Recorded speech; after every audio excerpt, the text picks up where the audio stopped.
Chapter 890. Young Master How? The woman was surprised. Qin Feiyong was silent, waiting for the woman's answer. Why? After a long time, the woman asked.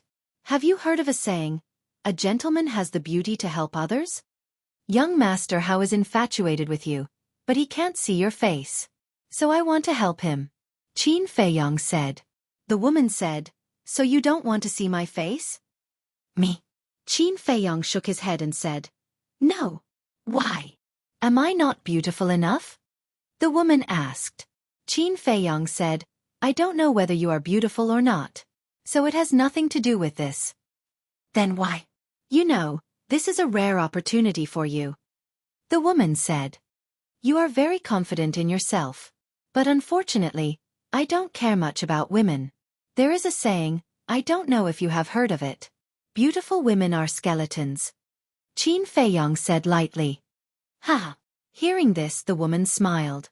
This man was really different from the rest. After a while, the woman smiled and said, okay, I accept your request. Thank you, Mississippi. Qin Feiyong stood up and smiled. Then he turned around and opened the door without a moment's hesitation and strode in. You came out so soon? Brother Mu, can you tell us what she looks like? Don't hide it. As soon as Qin Feiyong appeared, the people gathered in the corridor asked at once. Qin Feiyong smiled faintly and didn't say anything. He walked directly to young Master Hao's door. Young Master Hao's room was next door. Dong! He reached out and knocked on the door. Go away, don't bother me. Young Master Hao's voice sounded in the room, with an unquenchable anger. Qin Feiyong shook his head and laughed. He exerted a little force and directly opened the door. He saw young Master Hao sitting alone in front of the tea table. His face was extremely ugly. Seeing that it was Qin Feiyong, young Master Hao immediately stood up and said angrily, Are you here to show off? Show off? Qin Feiyong was rather speechless. He turned around and closed the door. He smiled and said, What's there to show off? What do you mean? Is she not good-looking? Young Master Hao asked. I don't know. Qin Feiyong shook his head. Don't know? Young Master Hao was stunned. Because I only spoke a few words with her. I didn't see her face at all. Qin Feiyong smiled. Then why are you looking for me? Young Master Hao frowned. Haven't you always wanted to see her? So my request to her is to let her meet you with her real face. Qin Feiyong said. Young Master Hao was confused. Why are you doing this? Just take it that I'm sucking up to you. Qin Feiyong chuckled. Then, he turned around and opened the door without saying anything else. Sucking up to you? Young Master Hao raised his eyebrows and looked at Qin Feiyong's back. He really couldn't understand what this person was thinking. Sucking up to him seemed to be the most reasonable explanation. After all, he was the son of the chief tower master. However, this person didn't seem to be sucking up to him at all. It's a rare opportunity. You have to cherish it. After Qin Feiyong opened the door, he didn't even turn his head as he said those words and walked out in large strides. Thank you. Young Master Hao shuddered and immediately got up to thank him with cupped fists. Qin Feiyong didn't look back and went straight back to private room 3. In the private room, there was a strong fragrance of wine. The Dragon Phoenix wine had been opened. Pei Yi, Mo Feng, and Mu Qing were tasting it leisurely. Why are you so fast? Seeing Qin Feiyong return, the three of them were a little surprised. I gave this opportunity to young Master Hao. Qin Feiyong didn't explain further and asked with a smile, How does the Dragon Phoenix wine taste? You gave it to young Master Hao? Mo Feng and Pei Yi looked at each other, and an imperceptible light flashed in their eyes. It's quite good. Try it too. At the same time, Mu Qing picked up the wine jar and poured a glass for Qin Feiyong. Qin Feiyong sat next to Pei Yi, picked up the wine glass, put it to his mouth, and took a sip. All of a sudden, he felt as if there was boiling lava flowing down his throat to his lower abdomen. All the blood in his body seemed to be burning, and his skin instantly turned red. This feeling made him very uncomfortable. But soon, the burning sensation disappeared and was replaced by a bone-piercing cold current. At this moment, it was as if his body had been sealed in ice, and even his blood had stopped flowing. He felt that he was about to suffocate. But soon, the bone-piercing cold current disappeared. The burning sensation didn't appear again. Instead, it was replaced by a comfortable warmth, as if they were bathing under the spring sun. "How is it?" Pei Yi asked with a smile. Qin Feiyong took another sip, tasted it carefully, and said with a smile. "To sum it up in 2 sentences, ice and fire, the bitterness is over and the sweetness is over." Yes. The taste of this dragon phoenix wine is the same as our life. Only by tasting the pain in the chaotic world will we understand the tranquility brought by peace. Pei Yi nodded with a smile. Qin Feiyong looked at him meaningfully and was about to say something, but at this moment, the image crystal in his arms made a sound. "Why are you looking for me at this time?" Qin Feiyong raised his eyebrows. This image crystal was newly bought and only established a contract bridge with Fatso and the others, as well as Mu Qing. Mu Qing was next to him. Lu Hong, Wolf King, and the other beasts were also in the ancient castle. Hence, the ones who were contacting him now must be Fatso and Yen Wei. He raised his glass and drank it in one gulp, then put down the glass, got up and said, "Senior Brother Pei, Senior Brother Mo, I have something to attend to and can't continue to accompany you. Please forgive me." Without waiting for their response, he turned into a ray of light and rushed out of the window. "I'll take my leave too." Mu Qing's eyes lit up and she got up to say a few words to Qin Feiyong and quickly chased after him. Pei Yi and Mu Qing looked at each other and couldn't help but smile bitterly. These two were really busy people. "What's the matter?" Mu Qing caught up with Qin Feiyong and asked softly. "Nothing."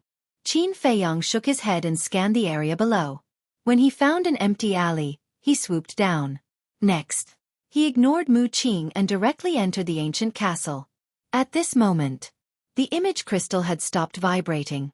Qin Feiyong took it out of his arms and his battle chi surged as he took the initiative to send a message to Fatso. The next moment, Fatso's shadow appeared and said angrily, "What are you doing? Why are you only replying now?" Seeing Fatso's expression, Qin Feiyong had a bad feeling and asked, "What happened?" Fatso said, "Li Yan has been kidnapped." Qin Feiyong raised his eyebrows and said, "Is it the state preceptor?" Fatso nodded. Qin Feiyong frowned and said, "Didn't I tell you to tell them to be careful?" Fat Lord said so. "But the state preceptor is so powerful. Even if Li Yan is in the main pagoda, it's easy to kidnap her." Fatso said bitterly. "Where are you now?" Qin Feiyong asked. Fatso said, "The trading pavilion's lounge." "I'll be right there." Qin Feiyong turned off the image crystal and turned to look at Lu Hong, Wolf King and the other beasts. Everyone had already opened their eyes and looked at him worriedly. Because it was already obvious that the state preceptor was here for Qin Feiyong. "Don't worry. Nothing will happen." Qin Feiyong comforted everyone and left the ancient castle, opening a teleportation gate. "Where are you going?" Mu Qing had been waiting outside and asked when she saw Qin Feiyong come out. "Trading pavilion," Qin Feiyong casually said and stepped into the teleportation gate. Mu Qing raised her eyebrows and followed him into the teleportation gate. Because from Qin Feiyong's expression, she knew that something big must have happened. Trading pavilion. In the lounge, Fatso stood in front of the desk, frowning. Yen Wei, on the other hand, sat beside the coffee table and comforted Li He. Whoosh! 2 figures appeared out of thin air.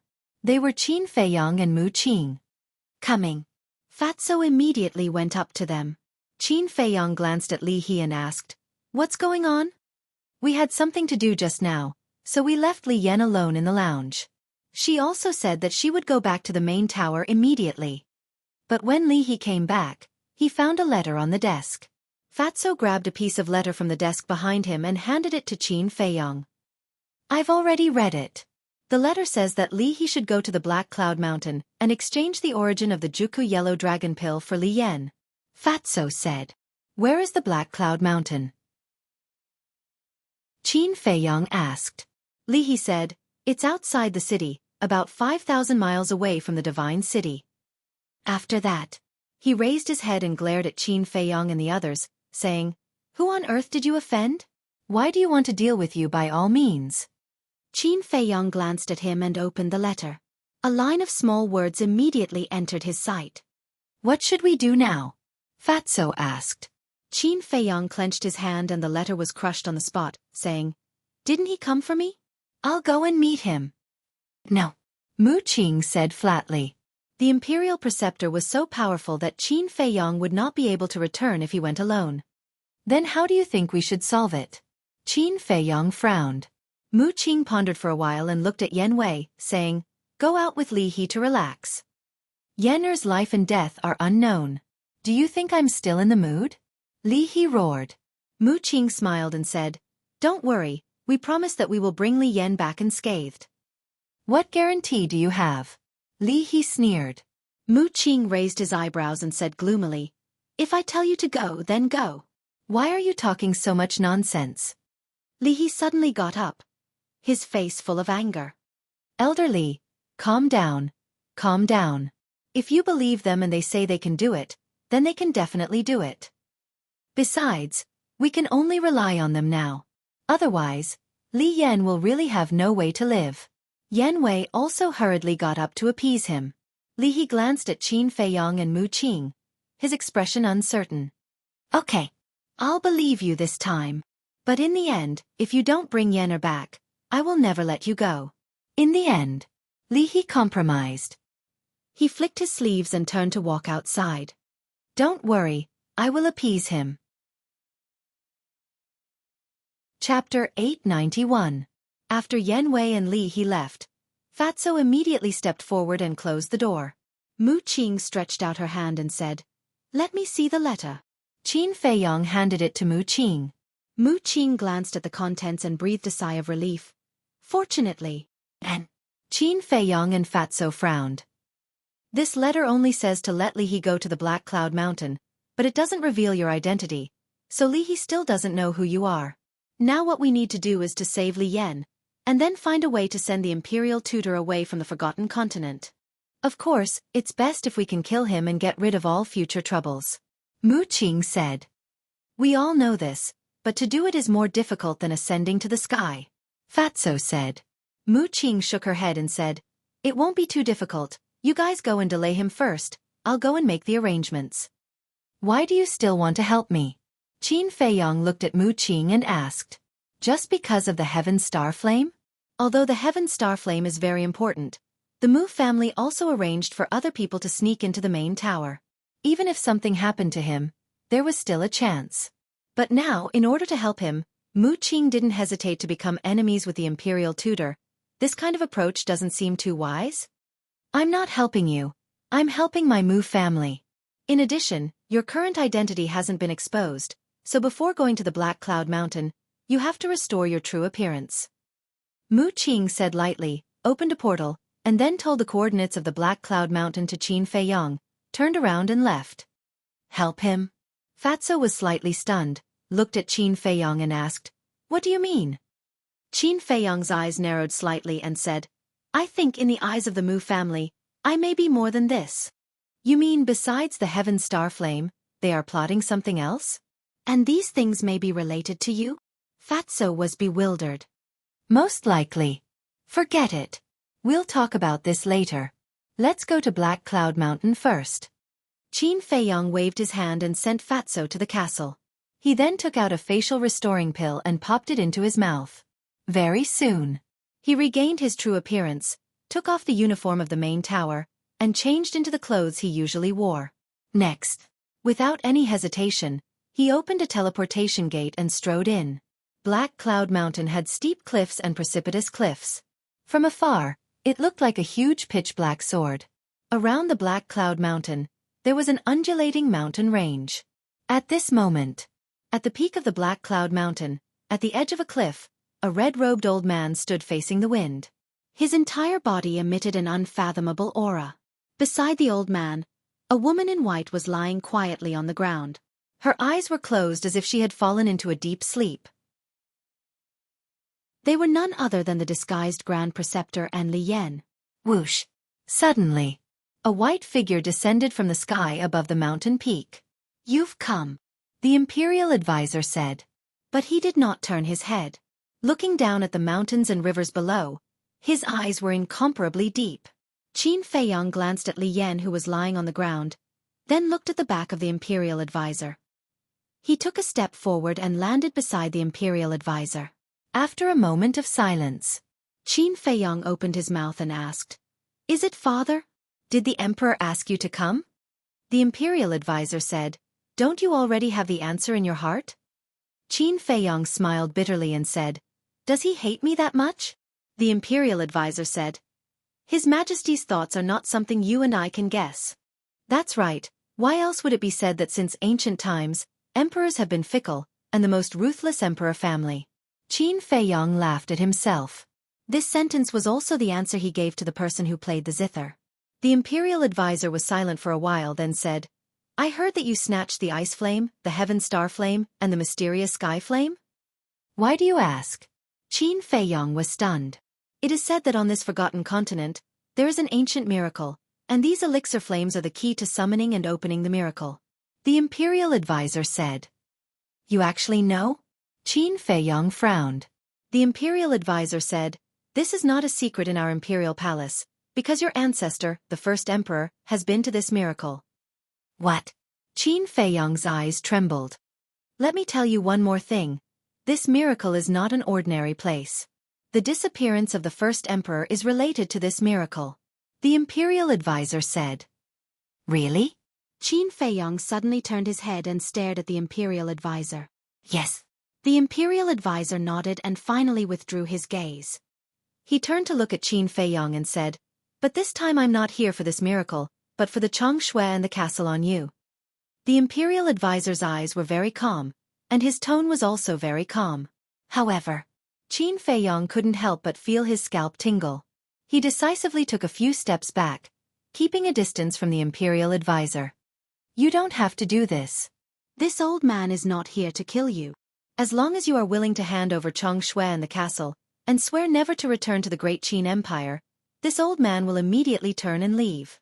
The imperial advisor said with sincerity. "Impossible." Qin Feiyong shook his head. "In this world, there is nothing impossible." The imperial advisor chuckled and said, "Don't forget, your mother is still in my hands."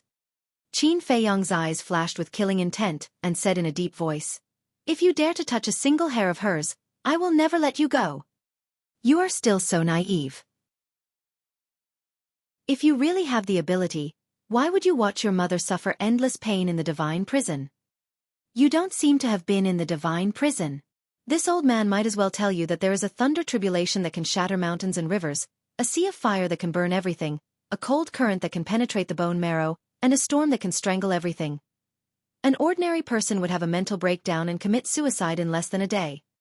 As for your mother, she has been trapped in the divine prison for several years. You can imagine how she has endured all these years," the imperial advisor said. "Bastard!" Hearing these words, Qin Feiyong's eyes instantly turned red, and he rushed madly toward the imperial advisor. Although the divine prison was at the back mountain of the imperial palace, he had never been there. He had never thought that it would be such a terrifying place.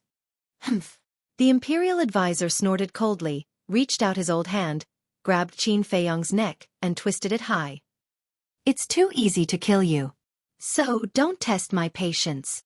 The imperial advisor smiled contemptuously and threw Qin Feiyong casually. Like a meteorite, he smashed into a huge rock. Boom! The huge rock shattered on the spot. Qin Feiyong was also bleeding from his head. He climbed up in a sorry state and stared at the imperial advisor. "Actually, I have to admit that you are really tough. Back then, the commander of the invincible Black Army ambushed you, but you didn't die."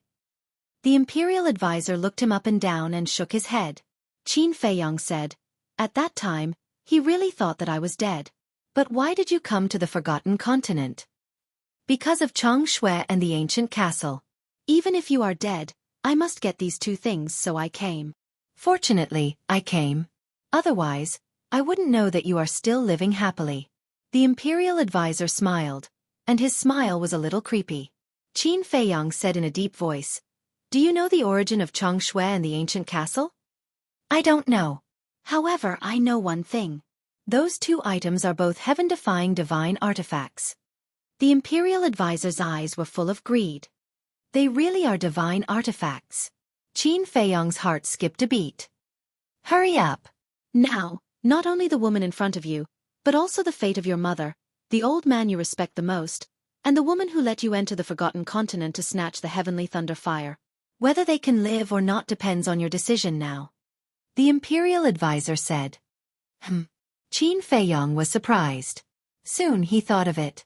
The old man that the Imperial Advisor was talking about must be Ran Wushuang's grandfather. And that woman, without a doubt, was the ugly old woman who fed him the black demon poison time and time again. What did you do to them? Qin Feiyong roared, almost going crazy. They let you come to the Forgotten Continent behind His Majesty's back. This is a great crime of deceiving the Emperor, so they are now in the God's prison. As for the others, such as Ran Wushuang, Lu Xingchen, and those who are close to you, they are fine for now. But if you are stubborn, I'm afraid that you will also taste the pain of the God's prison. The Imperial Advisor said with a smile. You are an inhumane old bastard. Qin Feiyong roared angrily. His heart was bleeding. He was also blaming himself. He did not expect that he would implicate so many people. Ha! Inhumane? Then tell me, what is the use of being humane? In this world, only with a strong fist can you control the fate of others, do you understand? In general, you are still not mature enough, too naive. The Imperial Advisor mocked. Do you remember that I only gave you a year's time? However, before the Imperial Advisor finished speaking, a cold voice suddenly came from the distant sky. This was a woman's voice, with a great majesty. Boom! Following closely, a magnificent aura swept across the sky and approached from the distance. Damn it! The Imperial Advisor's face changed. Qin Feiyong was also very surprised. That pressure was even stronger than the Imperial Advisor's. Whoosh!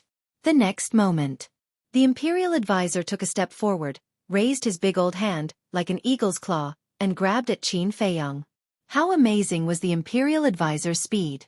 Even if Qin Feiyong was prepared, he could not hide in the castle in time. Boom! In the nick of time, that pressure roared and slammed into the Imperial Advisor's body. Puff! The Imperial Advisor spurted out a mouthful of blood on the spot, and his whole body was directly blasted out. However, that oppressive might actually did not harm Qin Feiyong and Li Yan. Qin Feiyong hurriedly ran to Li Yan and sent her to the castle. Then, he turned around and saw a white flowing light, breaking through the sky like lightning. That was a snow python, which was dozens of meters long. Its whole body was snow white, as if it was carved out of a peerless jade. Swish! The snow python stopped above Qin Feiyong, looking at Qin Feiyong with its jade-like eyes. Senior, thank you for helping me. Qin Feiyong bowed. He could not be more familiar with this snow python. It was the snow python that guarded the altar in the glacier forest. The snow python looked at the Imperial Advisor and said coldly, I am not helping you, his time is up. Time? Qin Feiyong was stunned. What did it mean? I will give the people of the great Qin Empire a time limit to enter the Forgotten Continent. The last time the commander of the invincible Black Army came, I only gave him a month. As for the Imperial Tutor, I gave him a year's time. When the time is up, he must return to the great Qin Empire. And now, it has been more than a year. Chapter 892. There is such a thing? Qin Feiyong was a little confused.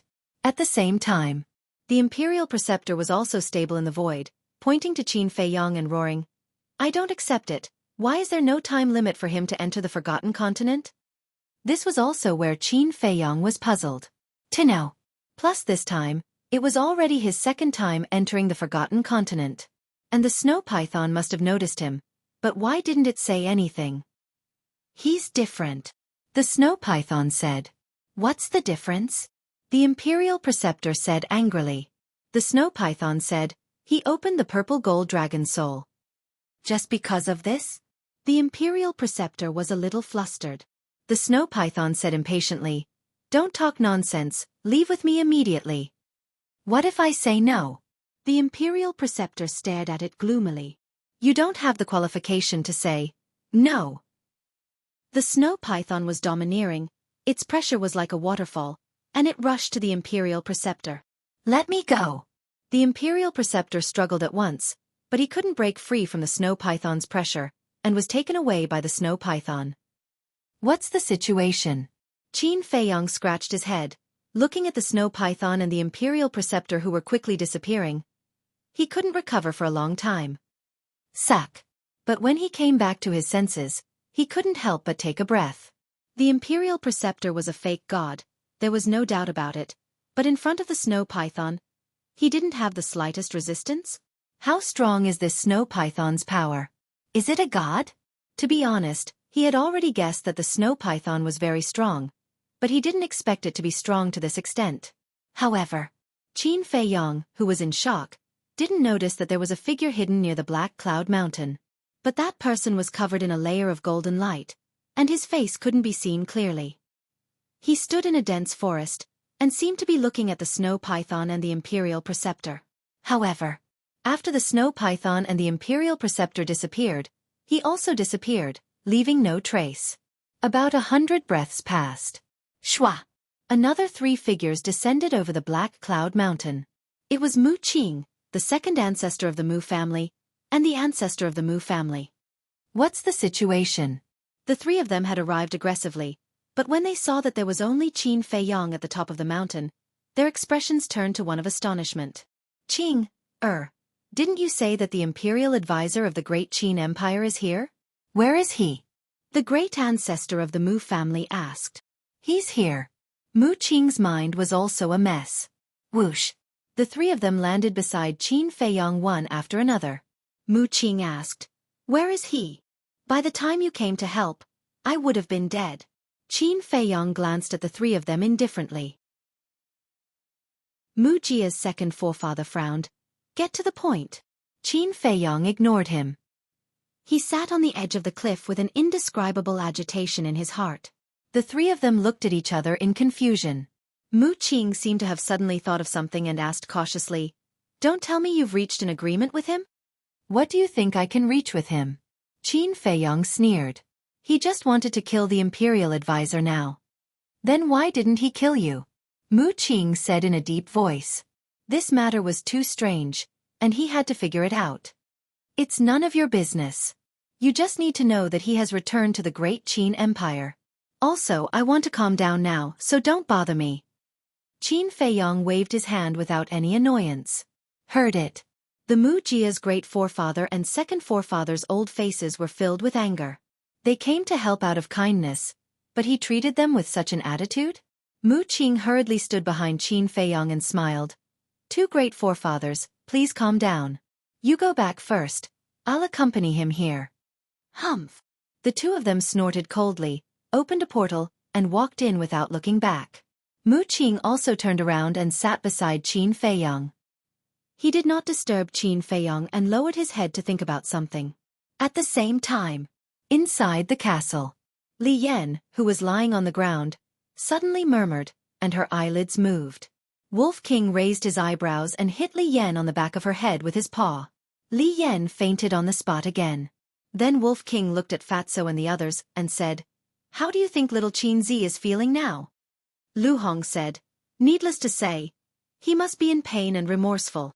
This damn emperor, does he really not care about friendship?" Wolf King said angrily. The pangolin sneered, "Don't worry, one day he will regret it. In fact, in a word, we are still not strong enough." Fatso sighed. Wolf King and the other beasts nodded. If their strength was enough to compete with the great Qin Empire, this shit would not have happened at all. However, they had worked hard. Their current cultivation speed was not slow. But even so, they could not become as powerful as the emperor in a short time. They still needed time. At the top of the mountain, as time passed, the sun was about to set. Mu Qing, who had been silent, looked up at the setting sun and finally asked, "Did you learn something from the state preceptor?"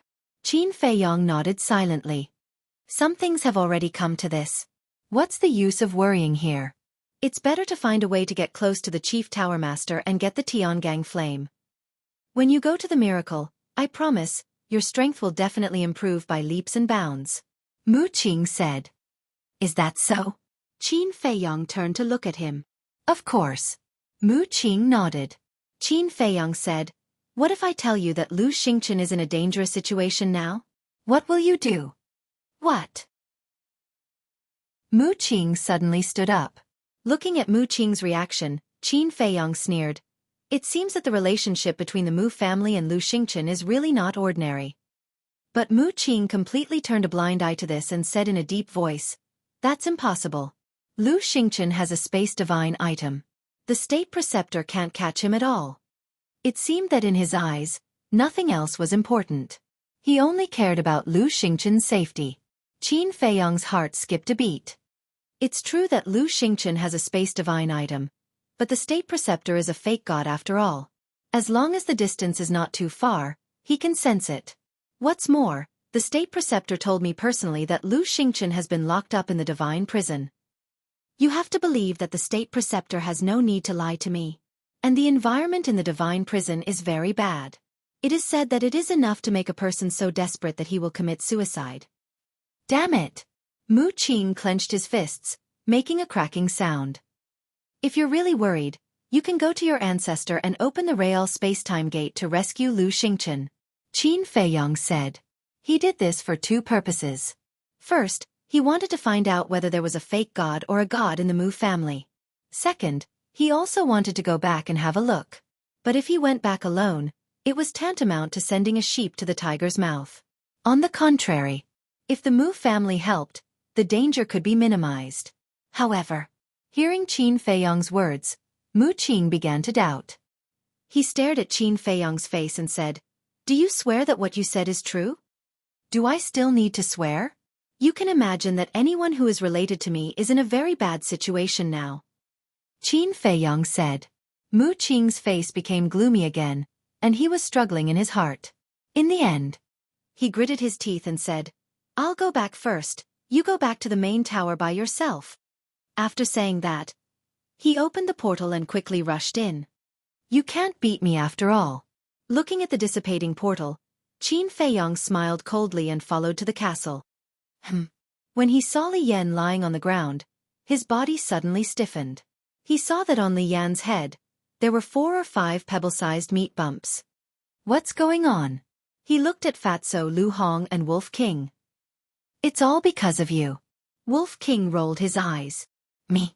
Qin Feiyong pointed to his nose, stunned. "It's not your fault, after all, you know so many things, you really need to calm down. But this woman, we definitely can't let her see us in the castle, otherwise she will guess your identity." So every time she woke up, Brother Wolf went up and gave her a claw. "See, it's like this now." Lu Hong laughed. Qin Feiyong couldn't help but smile bitterly when he heard this. Wolf King said, "Don't talk about her, let's talk about you. Are you really going to go back?" Qin Feiyong said, "If the Mujia's people are going, I will definitely go back." "It's too dangerous." Wolf King was worried. "I understand. But knowing that my mother and grandfather are suffering in the prison, how can I be indifferent? In fact, I didn't lie to Mu Qing. Lu Xingchen's situation is really dangerous now." Qin Feiyong sighed. "What do you mean?" Wolf King was suspicious. This time, the state preceptor didn't get Chang Shui and the castle. When he returns to the Great Qin Empire, he will definitely be angry. At that time, Lu Xingchen and Ren Wushuang will inevitably become the target of his anger. Qin Feiyong said. "That makes sense." Lu Hong nodded. "The road ahead is long, and the safety is unpredictable. Let's take it one step at a time. I will send Li Yan back first." Qin Feiyong sighed deeply, consumed an illusory form pill, and changed his appearance into the appearance of Ancestor Mu. Then, he carried Li Yan and left the ancient castle, opened a teleportation door, and walked in. "It's dark, why haven't they come back yet?" Li He was like an ant on a hot pan, walking back and forth in the lounge, anxious and restless. "Can you stop pacing? My head is almost dizzy because of you." Yan Wei sat at the coffee table, also quite annoyed. "It's been a whole day, Qin Feiyong still hasn't come back. What the hell is going on?" Whoosh! Suddenly, Qin Feiyong came to the lounge with Li Yan in his arms. Li He and Yan Wei looked up, and their faces were suddenly filled with ecstasy. Li He hurriedly ran over, took Li Yan from Qin Feiyong's hands, and checked Li Yan's injuries. Yan Wei also walked to Qin Feiyong's side, looked at the dried blood on Qin Feiyong's body, and asked, "Did anything happen?" "No." Qin Feiyong smiled. Yan Wei finally let out a sigh of relief. Kid, what's going on? Suddenly, Li He turned his head to look at Qin Feiyong, pointed to the bulge on the Yan's head, and frowned. I don't know, it's like this when I went. She should have been beaten by that old man. Qin Feiyong said without blushing and directly pushed the blame to the imperial preceptor. Damn bastard, don't let me catch him. Chapter 893. Qin Feiyong glanced at Li Yan, then looked at Li He and said, The person has been safely handed over to you, I should go back. Wait, Li He hurriedly said. Who is that person? Don't worry, he won't appear again. Qin Feiyong did not answer directly, nor did he continue to stay. He took Fatso out of the castle and opened the teleportation door to leave. Li He frowned, looked at Fatso and Yan Wei, and said, Who are you guys? Why are you so mysterious all day? Of course we are good people. Fatso chuckled. Returning to the first pagoda, Qin Feiyong felt that something was wrong. In the past, the disciples of the first pagoda were basically in seclusion in the alchemy room, and it was difficult to see anyone. But now, everyone had basically come out and crowded in the corridor. At the same time, when these disciples saw Qin Feiyong, their eyes also changed, with envy, jealousy, and a trace of respect. What's the situation? Qin Feiyong was full of doubts. Soon, he came to the bottom of the patio, which was even more crowded, and everyone's eyes were fixed on the top floor. Qin Feiyong looked over and saw a familiar figure standing in front of the railing outside his alchemy room. Him. Qin Feiyong was quite surprised. This person was none other than young Master Hao. He finally understood why everyone ran out of the alchemy room. It turned out that young Master Hao had come to the first pagoda. What are you still doing here? Young Master Hao has been waiting for you for half an hour. Suddenly, Mo Feng's voice sounded in Qin Feiyong's ears. Waiting for me? Qin Feiyong turned his head to look. He didn't know when Mo Feng came to his side. You still don't know? Mo Feng frowned. I don't know. Qin Feiyong said. Mo Feng rolled his eyes and said speechlessly, You're the first person who dares to make young Master Hao wait for so long. Quickly go up. Qin Feiyong's eyes flashed. He jumped to the top floor and landed in front of young Master Hao. He cupped his hands and smiled. Greetings, young master. Young Master Hao sized him up and frowned. I didn't expect it to be so difficult to meet you. There was a hint of dissatisfaction in his tone. It's my fault. It's my fault. Qin Feiyong smiled embarrassedly and apologized repeatedly. Young Master Hao glanced at him helplessly and said, Let's talk inside. Yes. Qin Feiyong nodded, turned around and opened the stone door of the alchemy room, then stepped aside. Qin Feiyong followed young Master Hao in, and closed the stone door behind him. Young Master Hao looked around the alchemy room, then turned to Qin Feiyong and said with a smile, Thank you so much for today. Qin Feiyong was startled, then said with a faint smile, It's nothing. It's nothing. Young Master Hao sighed deeply and said, It's nothing, but it has fulfilled my long-cherished wish. So I must thank you properly. Qin Feiyong said, So you're saying that you've successfully seen her true appearance? Yes, I've seen her. She's very beautiful. Young Master Hao nodded with a face full of infatuation. Then congratulations. Qin Feiyong cupped his hands and smiled. Young Master Hao collected himself and said, Tell me, how do you want me to repay you? Qin Feiyong hesitated for a while, then made up his mind and said, I want to become the disciple of the Chief Tower Master. Young Master Hao raised his eyebrows and said in a low voice, So you came to help me with a purpose. Qin Feiyong didn't mind at all. He said with a faint smile, There's no free lunch in this world. You should have heard of this saying. The 5-colored crystal was with the Chief Tower Master. Only by becoming his disciple would he have a better chance. Young Master Hao laughed, but it was a sneer. I've also learned about your situation. Level 11 mind power. And in the Chief Tower, there are plenty of people with stronger mind power than you. What qualifications do you have to become my father's disciple? These words could be said to be merciless. My qualifications. Qin Feiyong smiled faintly, took out a pill from his pocket, and threw it to young Master Hao. Young Master Hao caught it in his hand and looked down. His eyes were full of surprise. It was actually the Xueqi yellow dragon pill. Whoosh! He suddenly raised his head and stared at Qin Feiyong, saying, "The Xueqi yellow dragon pill auctioned in the trading pavilion was made by you?" Qin Feiyong nodded. This. Young Master Hao was so shocked that he couldn't speak. The appearance of the Xueqi yellow dragon pill not only alarmed others, but also the chief tower master, including him. He had also been investigating the source of the Xueqi yellow dragon pill, but he had been unable to find any clues. Of course. He had also sent someone to ask Li He, but Li He was also tight-lipped. However, he didn't expect that the mysterious person who refined the Xueqi yellow dragon pill was right in front of him.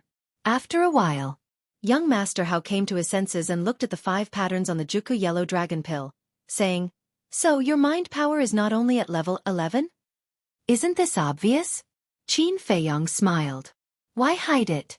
Young Master Hao frowned. "I want to keep a low profile," Qin Feiyong said. Haha. Hearing this, young Master Hao couldn't help but laugh, saying, "You just entered the Central Divine Kingdom, humiliated Guoming in public, and fell out with Fu Anshan. Is this what you mean by keeping a low profile?" Qin Feiyong touched his nose and said, "Some people just like to take the initiative to put their face forward.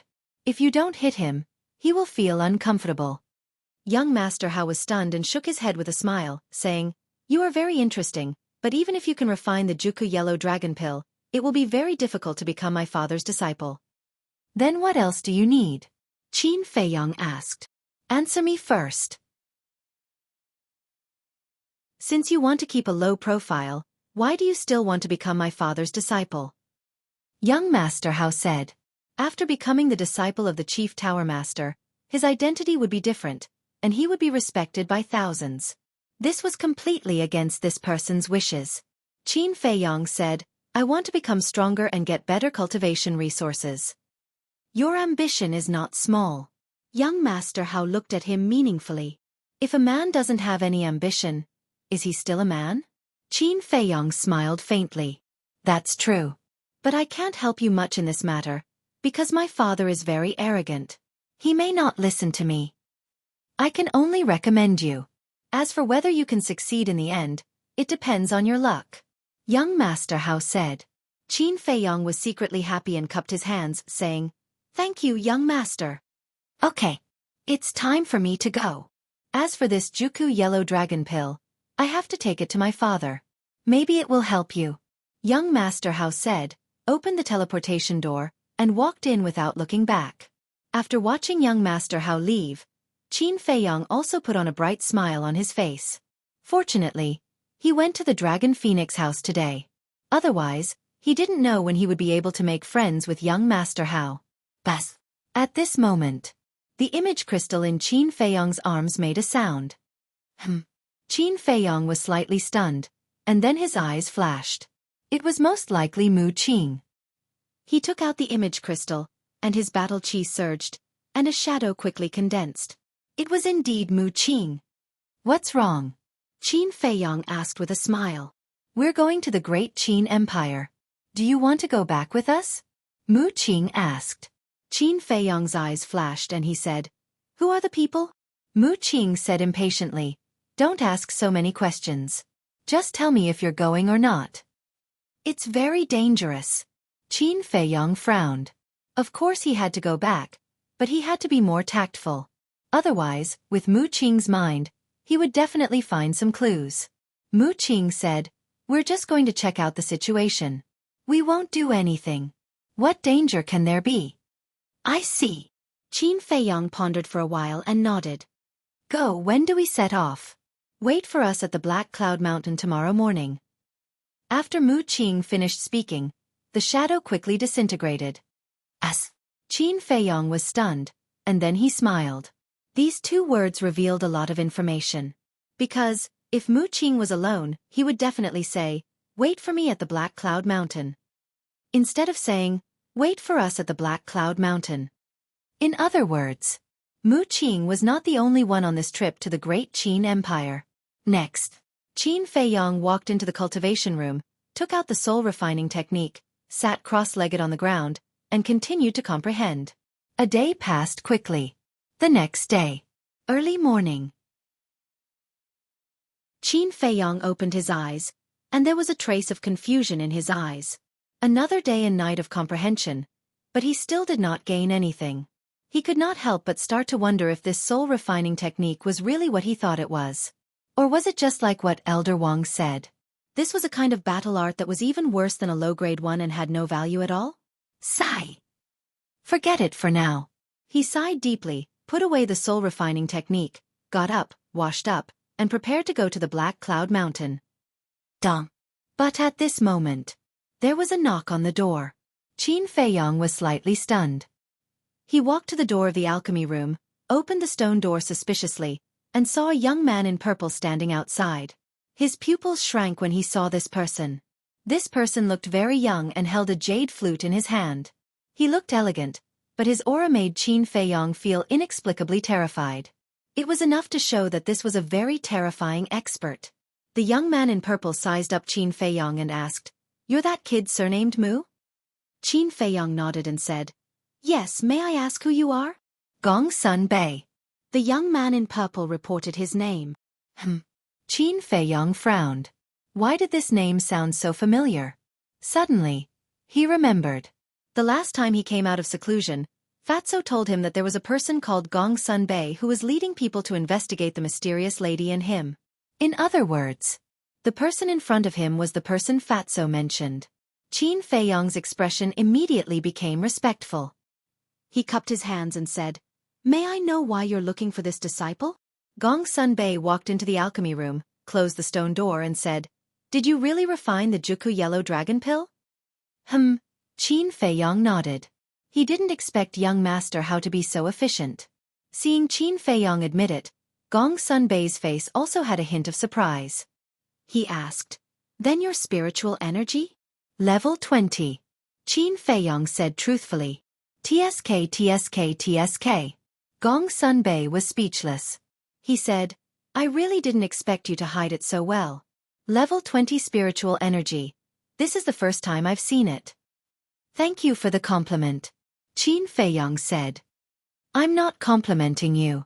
In the history of the Forgotten Continent, only one person's spiritual energy has exceeded level 20. Gong Sun Bei said. Qin Feiyong was surprised. Exceeding level 20, this meant that the spiritual energy was higher than his. Who was so monstrous? Why hadn't he heard of it? Our previous chief tower master. But he has already passed away.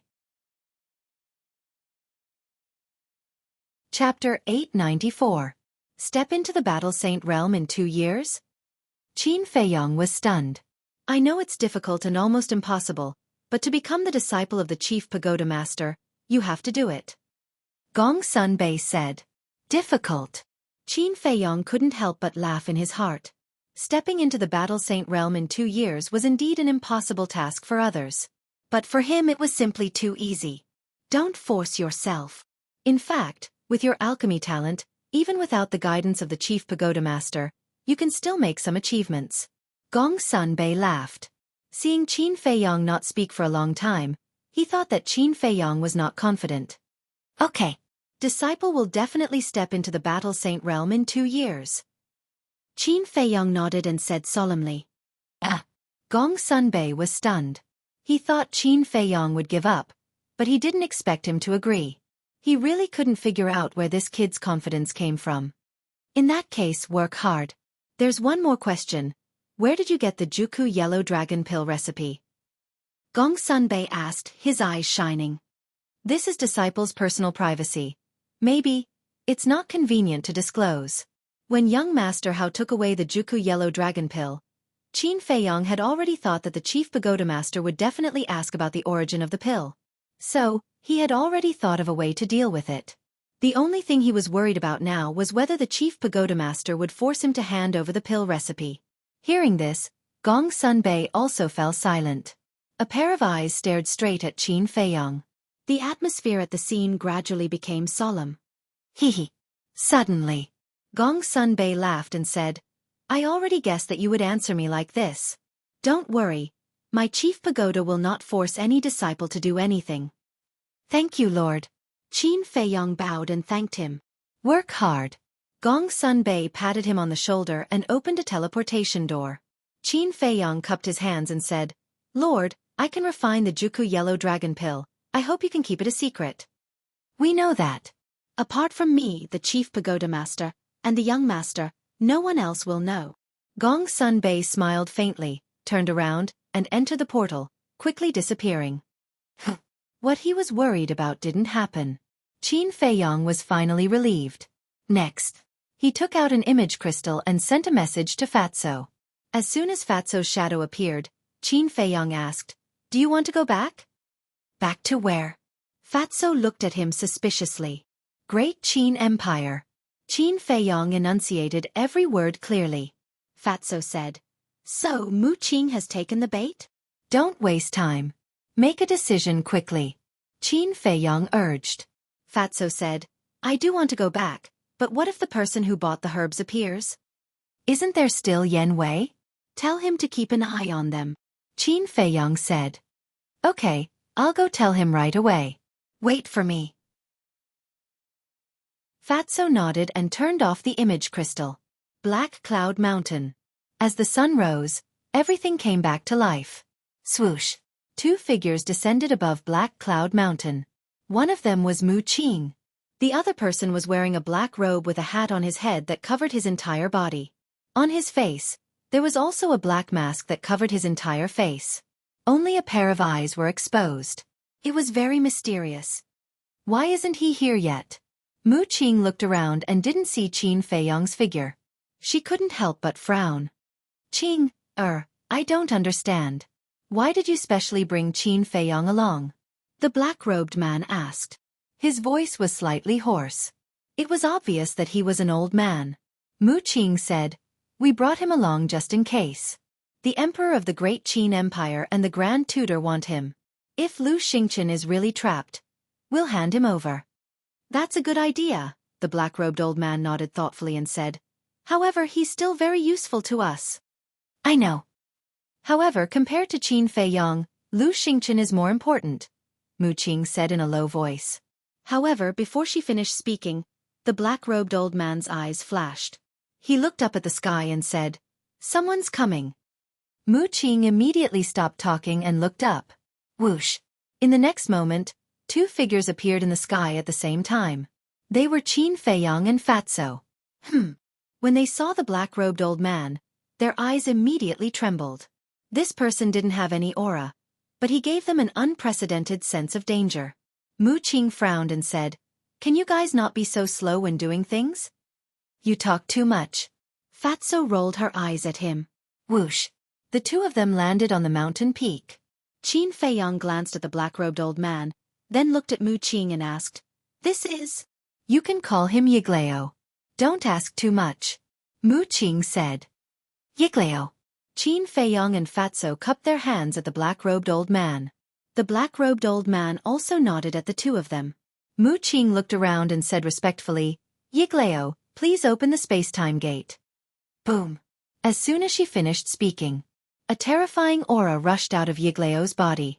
Immediately after, a divine light swept out from between Yiglao's eyebrows. It was a palm-sized stone door. It was bronze in color and emitted a dazzling light. Retreat! Mu Qing shouted and quickly retreated. Qin Feiyong and Fatso looked at the space-time gate in surprise and retreated into the distance. The black-robed old man asked, Are we going directly to the imperial capital or somewhere else? Let's go to the imperial capital. Mu Qing said without hesitation. Fatso said, No, let's go to Cloud State first. Mu Qing turned to look at Fatso and raised her eyebrows slightly. It's time to settle some scores, Fatso said in a deep voice. His eyes flashed with a shocking cold light. Qin Feiyong glanced at him, then looked at Mu Qing and said, Let's go to Cloud State first. He knew why Fatso wanted to go to Cloud State first. Kill the governor of Cloud State. Perhaps this was the main reason why Fatso returned to the Great Qin Empire. Mu Qing glanced at the two of them and said, I think I need to make it clear to you that the space-time gate can only be used once a day. Don't you still have a fake space-time gate? When we go to Cloud State and fulfill Fatso's long-cherished wish, we can use the fake space-time gate to go to the imperial capital. It won't take much time. Qin Feiyong said. So troublesome. Mu Qing grumbled in annoyance and nodded to the black-robed old man. The black-robed old man said, "Give me the coordinates." Qin Feiyang immediately gave the coordinates of Cloud State to the black-robed old man. The black-robed old man raised his arm and pointed his index finger at the space-time gate. A dazzling battle aura gushed out from his fingertip and poured into the space-time gate. When the battle aura surged, the three of them felt a mighty divine aura surging out in all directions. This is... Qin Feiyang's eyes widened. He had encountered such a divine aura before. It was when he faced the Imperial Advisor. "Didn't you say that your Mu family doesn't have any fake gods? Then who is he?" He looked at Mu Qing, his eyes shining. Mu Qing glanced at him coldly and said nothing. She then looked at the black-robed old man. Qin Feiyang raised his eyebrows and looked at Fatso. He didn't continue to ask. Clang! Suddenly, a loud sound exploded in this place. It was like rolling thunder, shaking the sky and the earth. The palm-sized space-time gate began to expand in the wind, emitting a dazzling light. It was like a scorching sun descending, and gradually filled with a wisp of divine aura. As the space-time gate grew bigger, the divine aura became more terrifying. The mountains, rivers, and earth began to tremble. The fierce beasts in the mountain stream crawled on the ground in fear. Qin Feiyang glanced at the trembling mountains and looked at the back of the black-robed old man. There was an imperceptible light in the depths of his eyes. Regardless of whether he could save his mother this time, at least he had figured out the foundation of the Mu family. Suddenly, he noticed that the black-robed old man's body was also trembling slightly, as if he was a little weak. What's going on? Qin Feiyang looked at Mu Qing. It takes a lot of energy to revive the space-time gate. Yiglao can only barely revive it. Mu Qing said in a low voice. There was a trace of worry between her eyebrows. Time passed breath by breath. Yiglao trembled more and more violently. Moreover, his body had also become thinner. This was caused by excessive consumption of blood and qi. Fatso said, "If he can't be revived, I'm afraid he will be sucked dry by the space-time gate." Don't worry. Although it's difficult, he can still be revived. Because last time, when Xueqi and I went to the Nine Nether Underworld, it was Yiglao who revived the space-time gate. But after that, he needs to recuperate. Mu Qing said. Qin Feiyang and Fatso looked at each other. They didn't expect that it would be so difficult for a fake god to revive a divine artifact. Revive. About 100 breaths. Yiglao suddenly shouted. The space-time gate, accompanied by a loud sound, expanded to several feet high, releasing a shocking aura. At this moment, the void shattered, and the earth sank. The black cloud mountain also shattered in an instant, turning into ashes. Let's go. Following closely, Yiglao shouted in a low voice, turned into a stream of light, and rushed into the space-time gate without looking back. Is he going to? Qin Feiyang asked. Nonsense. The Imperial Preceptor already knows that you are in the Forgotten Continent. The teleportation altar in the Butterfly Valley must be heavily guarded. If Yiglao doesn't go, how can we come back? Mu Qing rolled her eyes at him and rushed towards the space-time gate. Qin Feiyang and Fatso looked at each other and quickly followed. Finally, the three of them entered the space-time gate one after another. And at this moment, the golden figure that appeared again and again appeared in the distant void, looking at the space-time gate. The golden light enveloped his entire body. His face couldn't be seen clearly, and it was impossible to guess what he was thinking at this moment. When the space-time gate disappeared, he disappeared without a trace again. At the same time, Cloud State, above the city. Boom! Clang! A series of loud sounds suddenly resounded. In the sky, the wind and clouds were surging. What's going on? The people in the city gathered on the streets, looking at the sky. Look, that void is broken. Suddenly, someone pointed to a certain place in the sky, only to see that the void there was crazily cracking inch by inch. The void is broken. Could it be that some rare treasure has appeared? Chapter 895. The wind howled and the void cracked. It was a terrifying scene.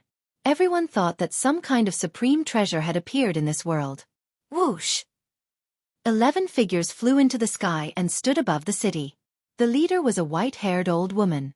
She was as thin as a match and her eyes were sunken. There was a hint of viciousness between her eyebrows. She was the Yun State Mansion Master. The 10 people behind her were men and women. All of them looked middle-aged and their auras were very powerful. There was no doubt. They were the 10 commanders of Yun State. The 11 of them stood in the sky and looked at the broken void. Their eyes were filled with shock. Clang! Suddenly, accompanied by an earth-shattering boom, a bronze stone door appeared in the shattered space. The stone door shone brightly and illuminated the sky. What a powerful aura! That must be a treasure. Everyone stared at the stone door and their eyes were filled with greed. The Yun State Mansion Master and the 10 commanders looked at each other with greed in their eyes. However, just as they were about to rush in, 4 figures appeared in the stone door. There are more people? Everyone was once again bewildered, their gazes firmly fixed on the 4 figures. The 4 figures walked out step by step and their faces became clearer. Finally, the 4 of them walked out of the stone door and stood in the sky. The leader was an old man in a black robe and a black mask on his face. He looked mysterious.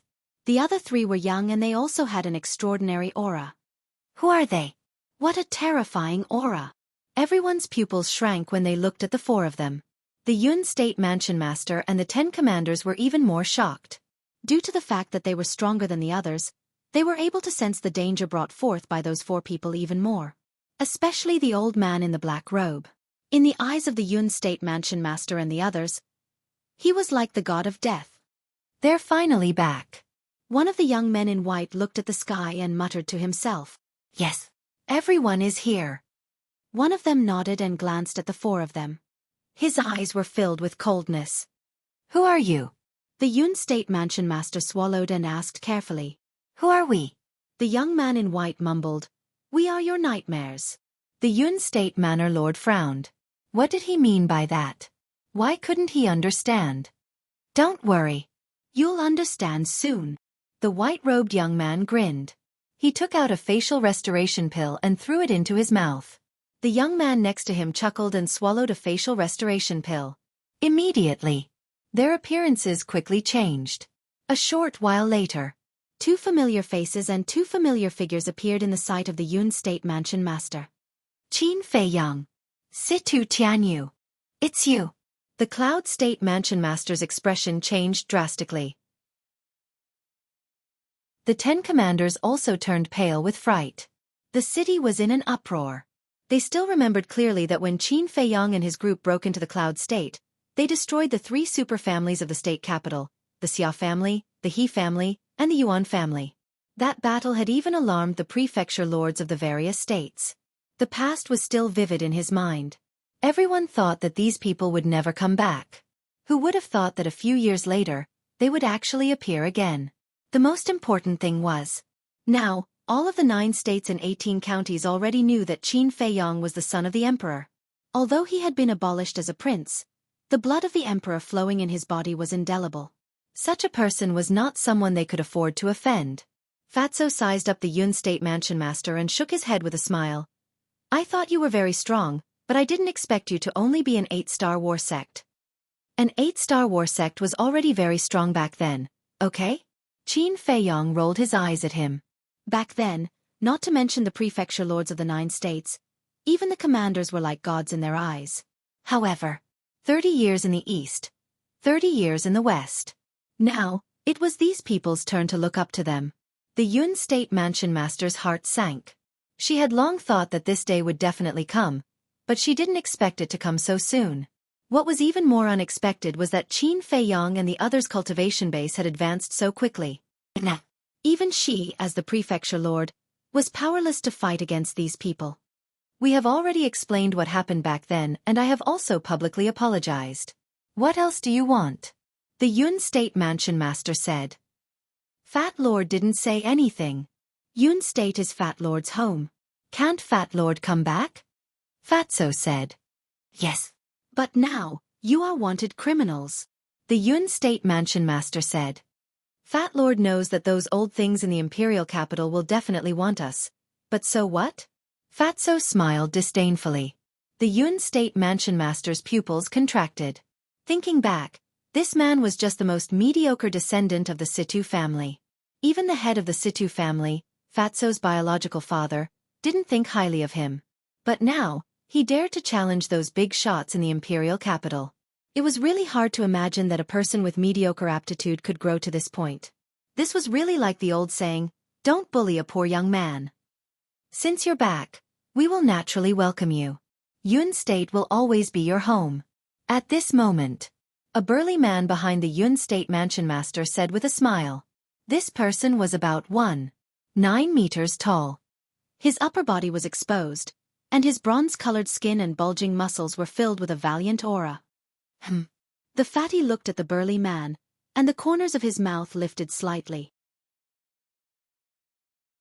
"If I remember correctly, you are Mo Wushan's grandfather, Mo Jun. Am I right?" "Yes." Mo Jun nodded. "We killed your grandson. Don't you hate us?" Fatso teased. Mo Jun sighed deeply and said, "The past is the past. What's there to hate?" Of course, he hated them. But now, he had to suppress this hatred. Because this was the only way to save his life. This was the only way to appease these people. As long as he could appease them temporarily, they would have a chance to report this matter to the imperial capital. When the people from the imperial capital arrived, the new and old grudges would be settled together. "You sound sincere, but why doesn't Fat Lord believe you?" Fatso looked at him mockingly. Mo Jun said, "It doesn't matter if you believe me or not. I've already let go of this matter." "But I haven't," Fatty suddenly roared. Like a mad beast, he stared deadly at the Cloud State Manor's lord and the others. "Every time I sleep, I hear the screams and pleas of my clansmen. My father, my mother, my grandfather. Those familiar faces always appear in front of my eyes. Their faces are filled with helplessness and unwillingness.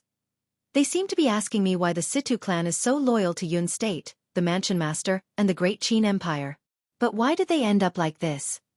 Do you know how I've been through all these years? Every day feels like a year, and I'm living a life worse than death.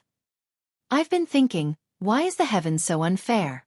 Not only were the good people framed and slaughtered, but they also had to bear the infamy for more than 10 years while the bad people were able to live freely in the world. In the end, I finally found the answer. This is the way of the world. You can't blame others, you can only blame yourself for being too useless. That's why I have to learn to be strong and become stronger. I want to trample all those who humiliated me under my feet." Fatso muttered to himself as a terrifying murderous aura gradually emanated from his body. Looking at Fatso, the Yun State Mansion Master and the 10 great commanders could not help but feel a sense of panic that could not be dispelled. The Yun State Mansion Master said, "I'm very sorry about what happened to your Situ clan. But at first, I didn't know it was the He clan who framed you. Then why didn't you investigate clearly before giving the order?" Fatso roared. The Yun State Mansion Master panicked. "Fat Lord, let me tell you, why didn't you investigate? Because you are the high and mighty Mansion Master, and no matter how strong my Situ clan is, we are just a dog by your side. We are dispensable." "Is that right?" Fatso said. "It's not like that." The Yun State Mansion Master shook his head. "If you don't even dare to admit this, what right do you have to sit on the Mansion Master's seat? What right do you have to control the life and death of my Situ clan? You don't know right from wrong and don't understand reason. You bastards, all of you will die today." Fatso was furious, and the aura of a 9-star battle master erupted like a volcano. At the same time, he activated the dragon transformation art and transformed into his battle form. "Run!" The Yun State Mansion Master roared. With the cultivation of a 9-star battle master and the enhancement of a perfect battle art, no one in the entire Yun State could match him. "No one can leave!" Fatso roared, and like a violent beast, he crossed the void and landed in front of a commander with one step. No! He was now a dragon-shaped violent beast. The fan-sized dragon claw reached out and crushed the commander's head. Blood splattered across the sky. Too strong. Seeing this scene, the other 9 commanders trembled in fear. Their faces were pale, and they couldn't summon the slightest bit of courage to fight. "The souls of my Situ clan need your blood as a sacrifice." Fatso's killing intent erupted. He attacked with both hands and instantly killed 2 more commanders. Blood dyed the void red. This. The people in the city below were scared out of their wits. In their eyes, the 10 commanders were invincible. But at this moment, in front of Situ Tianyu, they were like clay chickens and pottery dogs, unable to withstand a single blow. His strength was too terrifying, wasn't it? How many years had it been, and he had become so strong? How did he do it? In the blink of an eye, another 6 commanders had lost their lives. Until now, only the Yun State Mansion Master and Mo Jun were still alive. The entire city was dead silent. The Yun State Mansion Master and Mo Jun were also drowned in deep fear. Revenge breeds revenge. When will it ever end? Let go, child. At this moment, a sigh was heard. An old man with mottled white hair flew over from afar and landed in front of Fatty. He looked even older than the Yun State Mansion Master, but his aura was stronger than the Yun State Mansion Master. 9-star Battle Master. You are. Fatso frowned. Chapter 896. So it's you. Fatso suddenly realized and said, Are you planning to help them? The old man said, I won't help anyone, I'm just here to resolve this hatred. The seed of hatred has already sprouted. It's not something you can resolve just because you say so. Fat Lord also wants to ask you, what were you doing when they massacred my Situ family? Since you're so kind, shouldn't you come out and stop them? Fatso said. This old man did stop them, but when this old man received the news and rushed over, it was already too late. The old man sighed. Ridiculous. Fatso was so angry that he laughed and landed in front of Mo Jun. Mo Jun's body and mind tightened. Just as he was about to escape, Fatso's arm shot out and grabbed his neck. Lord, save me. Mo Jun hurriedly called for help. No one can save you now. Fatso sneered and looked at the old man. Back then you didn't help my Situ family. Now, I advise you, it's best not to interfere. After saying that, his 5 fingers began to close, and Mo Jun gradually entered a suffocating state. Lord, I don't want to die yet, save me. Mo Jun looked at the Yun State Mansion Master and screamed. However, the Yun State Mansion Master did not have any reaction. If there was a way, she would have done it long ago and would not have waited until now. Oh right, I still have a trump card in my hand. Suddenly, she seemed to have thought of something and hurriedly looked at Fatso and shouted, Let him go immediately, or I'll kill Situ Hai. Uncle Hai. Fatso was shocked. He stared at the Yun State Mansion Master and said angrily, What did you do to Uncle Hai? Back then when you went to the capital, I guessed that this day would come. So I asked Mo Jun to investigate Situ Hai's hiding place. Heaven will not let down those who work hard. Last year, we finally found his whereabouts and found the cemetery where your clansmen were buried. At that time we caught him. As for his safety, it's fine now. But if you dare to continue to be presumptuous, then it's hard to say. The Yun Prefecture Master sneered coldly. Fatso's eyes darkened as he let go of Mo Jun. Mo Jun immediately ran towards Yun State's Manor Lord, his entire body drenched in cold sweat. Fatso said, Hand over Uncle Hai, and Fat Lord will leave your corpses intact. No, you have to promise me that you will never hurt us again and never step into the Cloud State again. Then, I will return Situ Hai to you. The governor of Yun State said. Fatso's eyes flickered as he struggled. In the end he nodded and said, All right, I promise you. Let him go immediately. It's impossible to release him now. Because I can't believe your words. You guys leave first. Later, I will open the portal and send Situ Hai to the capital of the spiritual state. You guys can go there and find him. The governor of Yun State said. She was also stalling for time. As long as she could trick Qin Feiyang and the others into going to the spiritual state, she would have time to report this to the imperial capital. Haha. Old witch, do you think Fat Lord is an idiot? Are you that gullible? Fatso laughed. Then, he looked at Qin Feiyang and nodded to Qin Feiyang. Qin Feiyang smiled. With a thought, the double-winged snow eagle appeared. Qin Feiyang said, Imprison everyone in the capital. Understood. The double-winged snow eagle chuckled. The terrifying Saint Aura was like a raging wave, instantly enveloping the entire capital. Everyone was imprisoned at this moment. The pupils of the former governor of Yun State contracted. It was actually a saint beast. They even had a saint beast by their side. What had these people experienced all these years? At the same time, the governor of Yun State and Mo Jun's faces were also full of disbelief. The fear in their hearts was even greater than before. Do you think you can threaten us by taking Uncle Hai away? With a contemptuous smile, Fatso walked step by step to the governor of Yun State. What do you want to do? The governor of Yun State was completely scared. He wanted to run, but he was imprisoned by the majesty and couldn't run. Fatso said, I'll give you one last chance. Tell me where Uncle Hai is. The governor of Yun State was so scared that he couldn't even speak. You're not going to say it? Then go to hell. A cold light flashed in Fatso's eyes. He suddenly raised his dragon claw and directly punched the head of the governor of Yun State. Blood splattered all over Mo Jun, who was beside him. Immediately, Mo Jun's entire body was cold, his face was pale, and his soul was scared away. Shwa! Fatso turned to look at Mo Jun and chuckled. Are you going to say it or not? That smile in Mo Jun's eyes was like the god of death waving at him. I'll say it, I'll say it. Facing Fatso's bloody methods, his inner defense finally collapsed. Where is he? Fatso asked. He's in the governor's backyard. We didn't hurt a single hair on him. Instead, we treated him like a guest and treated him well. Can you do me a favor and let me go? I swear, I will be honest in the future and never go against you again.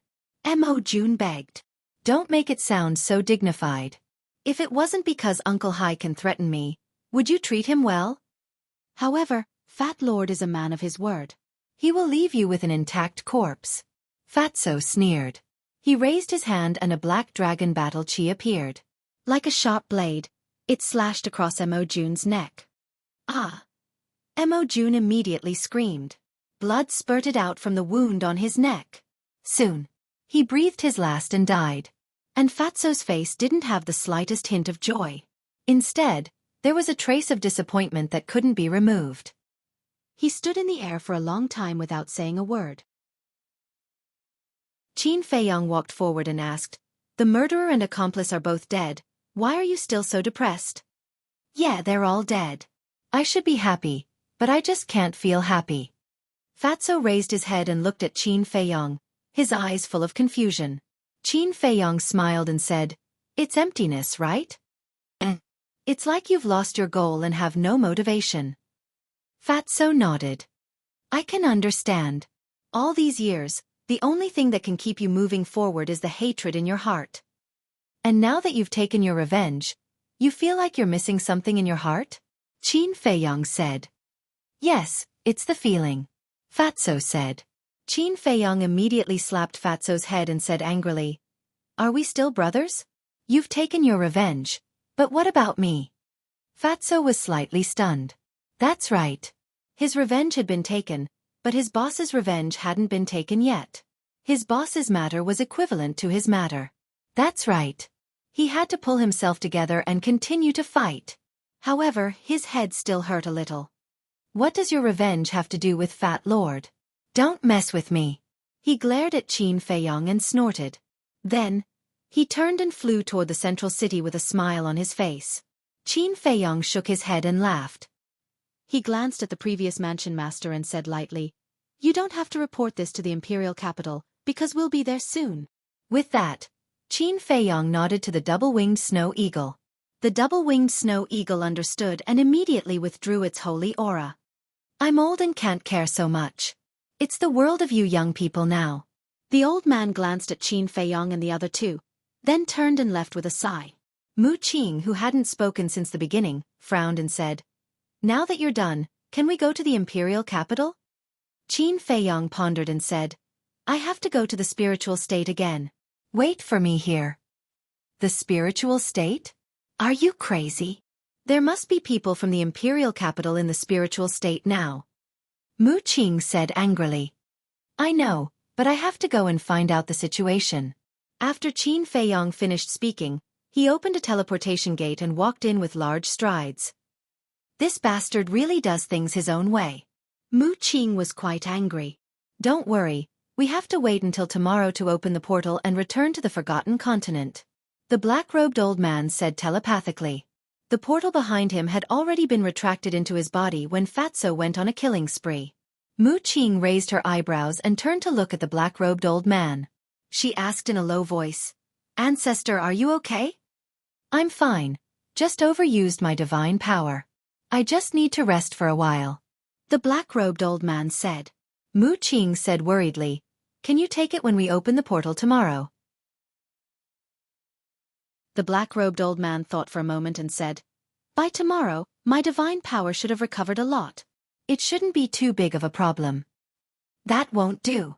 Let's stay a few more days.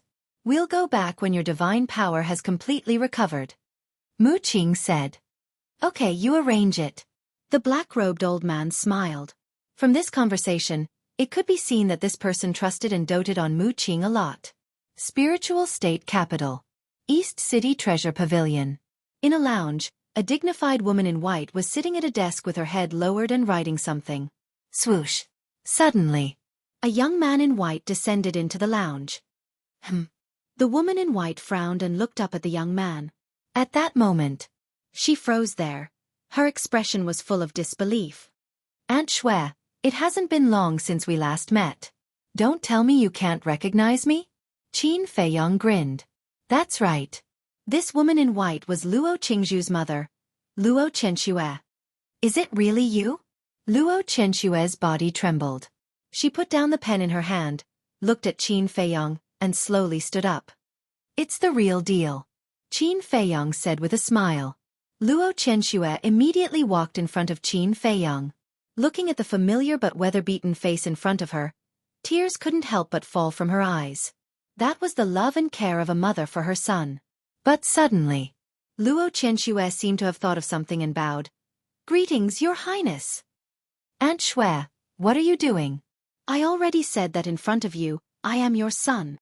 Qin Feiyong quickly bent down and helped Luo Chenxue up. Okay.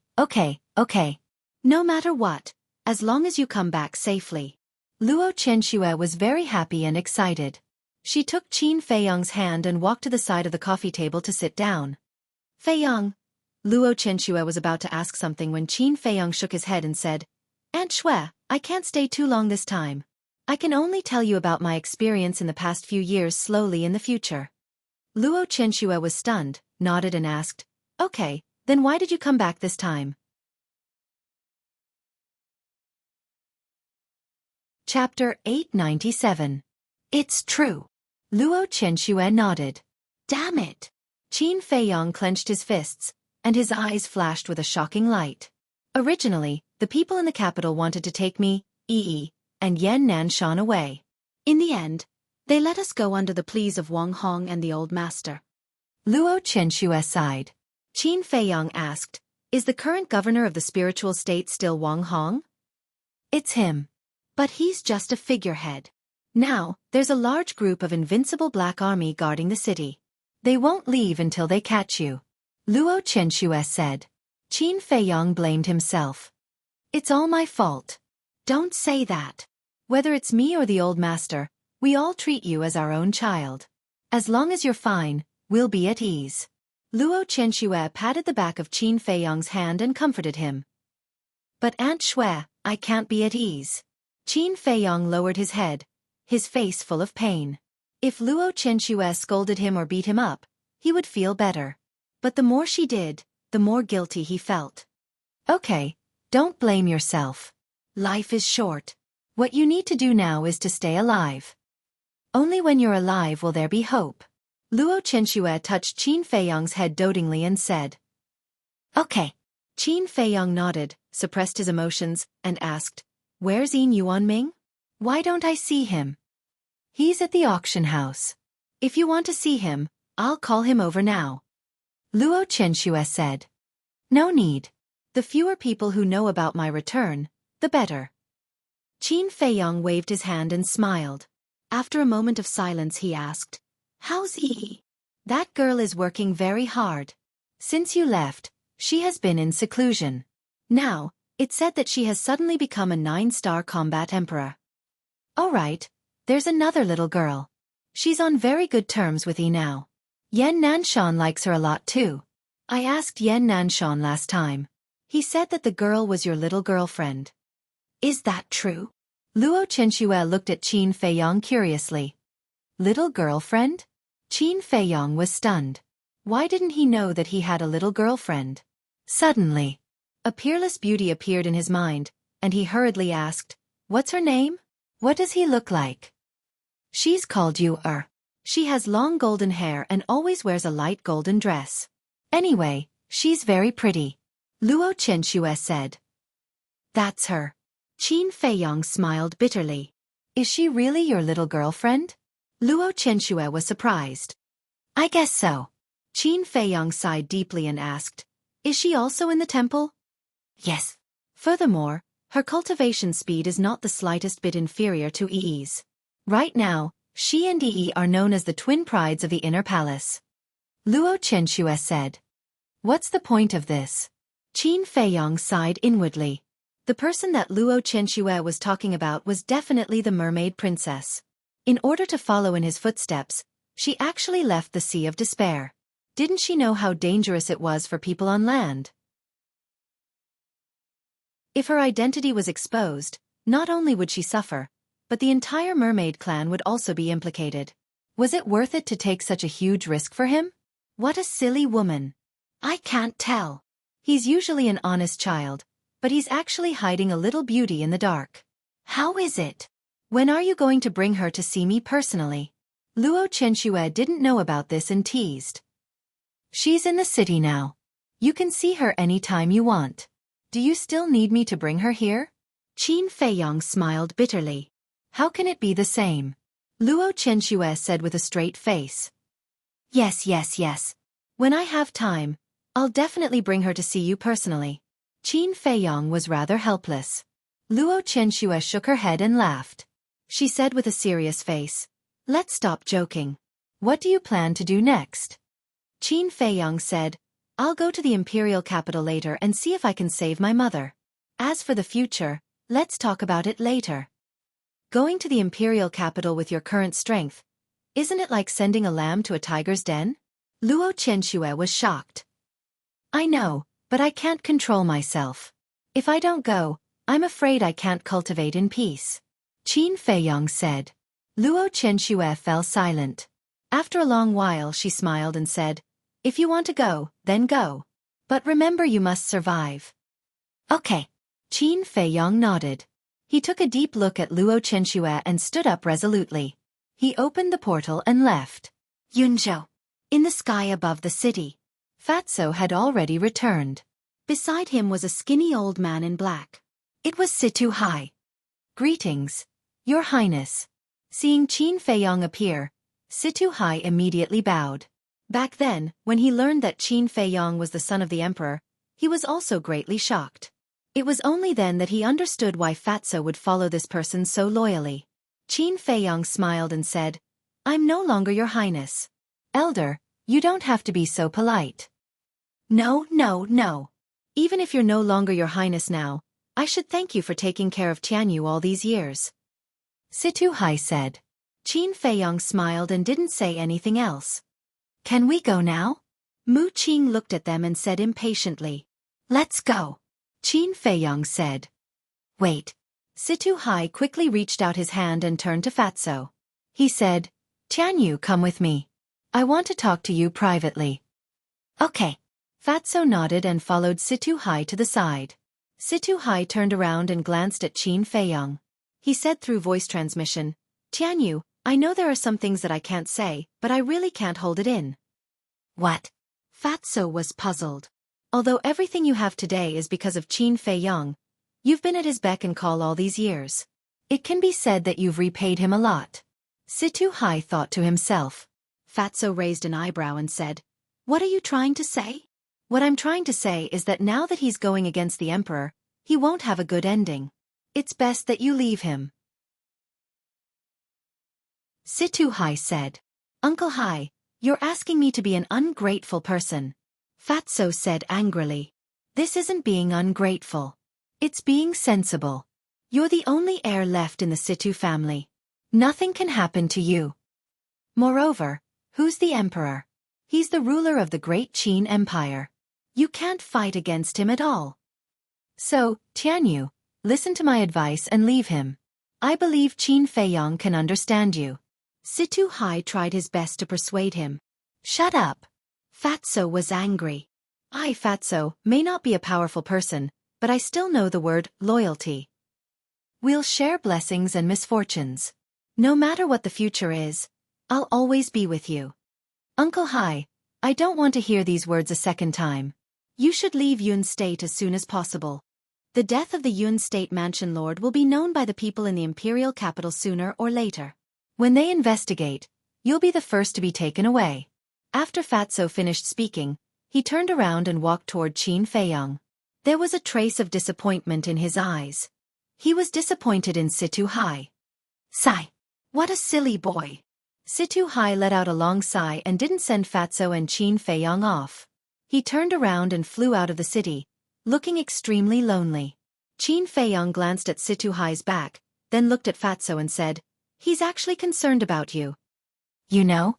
Fatso frowned. It's not hard to guess. Qin Feiyong smiled faintly. Of course, I know he's doing it for my own good, but I can't agree with his behavior. Humans should go out and do something big. What's the point of being a coward? Fatso said disdainfully. Qin Feiyong shook his head and laughed. Although Fatso was a bit unreliable, no one could deny that he was indeed a loyal person. Clang. At this moment, with a loud sound, a space-time door appeared in front of Mu Qing. Of course, it was just a replica. However, even if it was a replica, it could be directly teleported to the imperial capital. Where should we stay? Mu Qing looked at Qin Feiyong and asked through voice transmission. Qin Feiyong said, "We definitely can't stay in the imperial capital. Let's go to the Black Dragon Swamp. We escaped from there." Okay, let's go to the Black Dragon Swamp. Hearing this name, Mu Qing's eyes were filled with strong murderous intent. Because Mu Xueqi was killed by Zhuge Mingyang in the Black Dragon Swamp. Although the replica space-time door was not a divine artifact, it was still a divine artifact. With the ability of Qin Feiyong and the others, they couldn't revive it. Therefore, Yiglao had to revive it. And with Yiglao's cultivation, it was too easy to revive a divine artifact. Clang! Old Yi raised his arm and used only a strand of divine power, which was as thin as a strand of hair, to instantly revive the door of time and space. The four of them stepped in one after another. Black Dragon Swamp. After a few years, this place had already changed beyond recognition. However, Mu Qing seemed to be able to sense the aura left behind by Mu Xueqi before she died. Standing high in the sky, looking down at the ground, grief came from his heart. Why don't we just get rid of Zhuge Mingyang this time? Fatso said. Mu Qing wasn't the only one who hated Zhuge Mingyang. Qin Feiyong and Fatso also wanted to kill him. Phew! A moment later, Mu Qing took a deep breath and said, "Zhuge Mingyang must die, but that's only secondary. Let me contact Lu Xingchen first." As he spoke, he took out the image crystal and poured his battle qi into it. The image crystal immediately emitted a hazy light. Qin Feiyong and Fatso looked at each other and looked at the image crystal in Mu Qing's hand. However, after waiting for a long time, Lu Xingchen actually didn't respond. Fatso said in surprise, "Could it be that he was really caught?" "It's possible," Qin Feiyong secretly said. "But that's not right. The Imperial Tutor was just taken away by the Snow Python yesterday. Logically speaking, he should still be in Forgotten Continent." Fatso said in bewilderment. "What logic? Doesn't the Snow Python know how to use the teleportation gate? Moreover, it can even easily suppress a false god, let alone the distance between the Central Divine Kingdom and the Glacier Forest. I reckon that the Imperial Tutor had already been driven out by it yesterday." Qin Feiyong rolled his eyes at him. If the Imperial Tutor really came back, then according to his personality, there was a high chance that he would make a move on Lu Xingchen and the others. Although Lu Xingchen had a spatial divine object that could move, if the Imperial Tutor personally appeared and caught him off guard, then it would be almost impossible for Lu Xingchen to escape. Because the Imperial Tutor could use his divine sense to capture the location of the spatial divine object.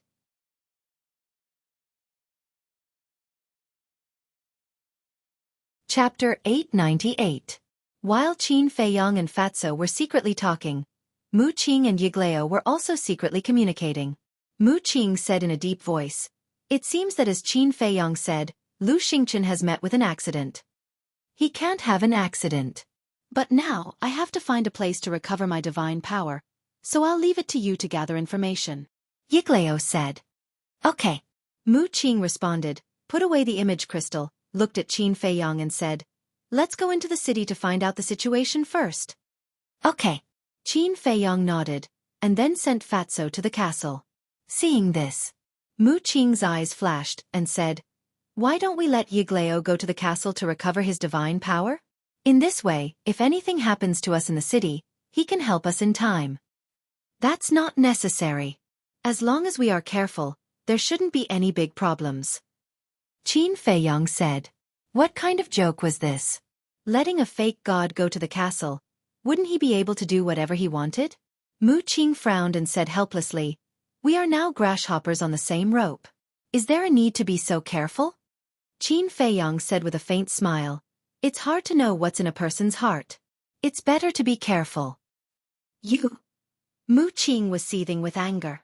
"Qing don't force me. I can find a place anywhere," Yiglao said with a smile. "Okay." Mu Qing took a deep look at Qin Feiyong, took out a phantom elixir, and changed into a sallow and emaciated young man. Qin Feiyong also took the phantom elixir and turned into a thin and sickly young man. "Where are we going?" Mu Qing looked at Qin Feiyong and asked. "Fragrant Moon Tower." Qin Feiyong's eyes flashed as he opened the portal.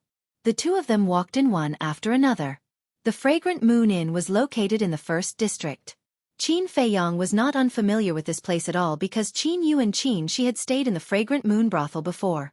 Even after so many years, the Fragrant Moon brothel was still bustling with activity. On the street in front of the door, there was an endless stream of people and carriages.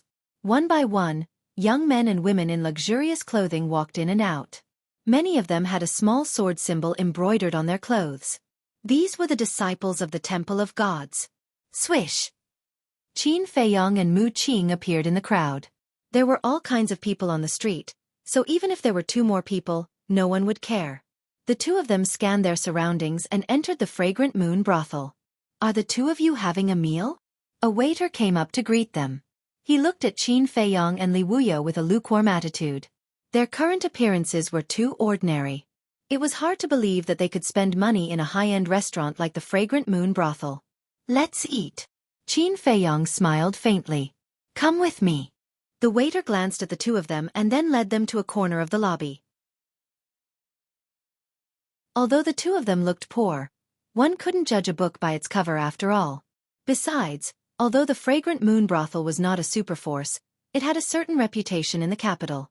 No one dared to dine and dash here. At the same time, Qin Feiyong was also scanning the people in the lobby.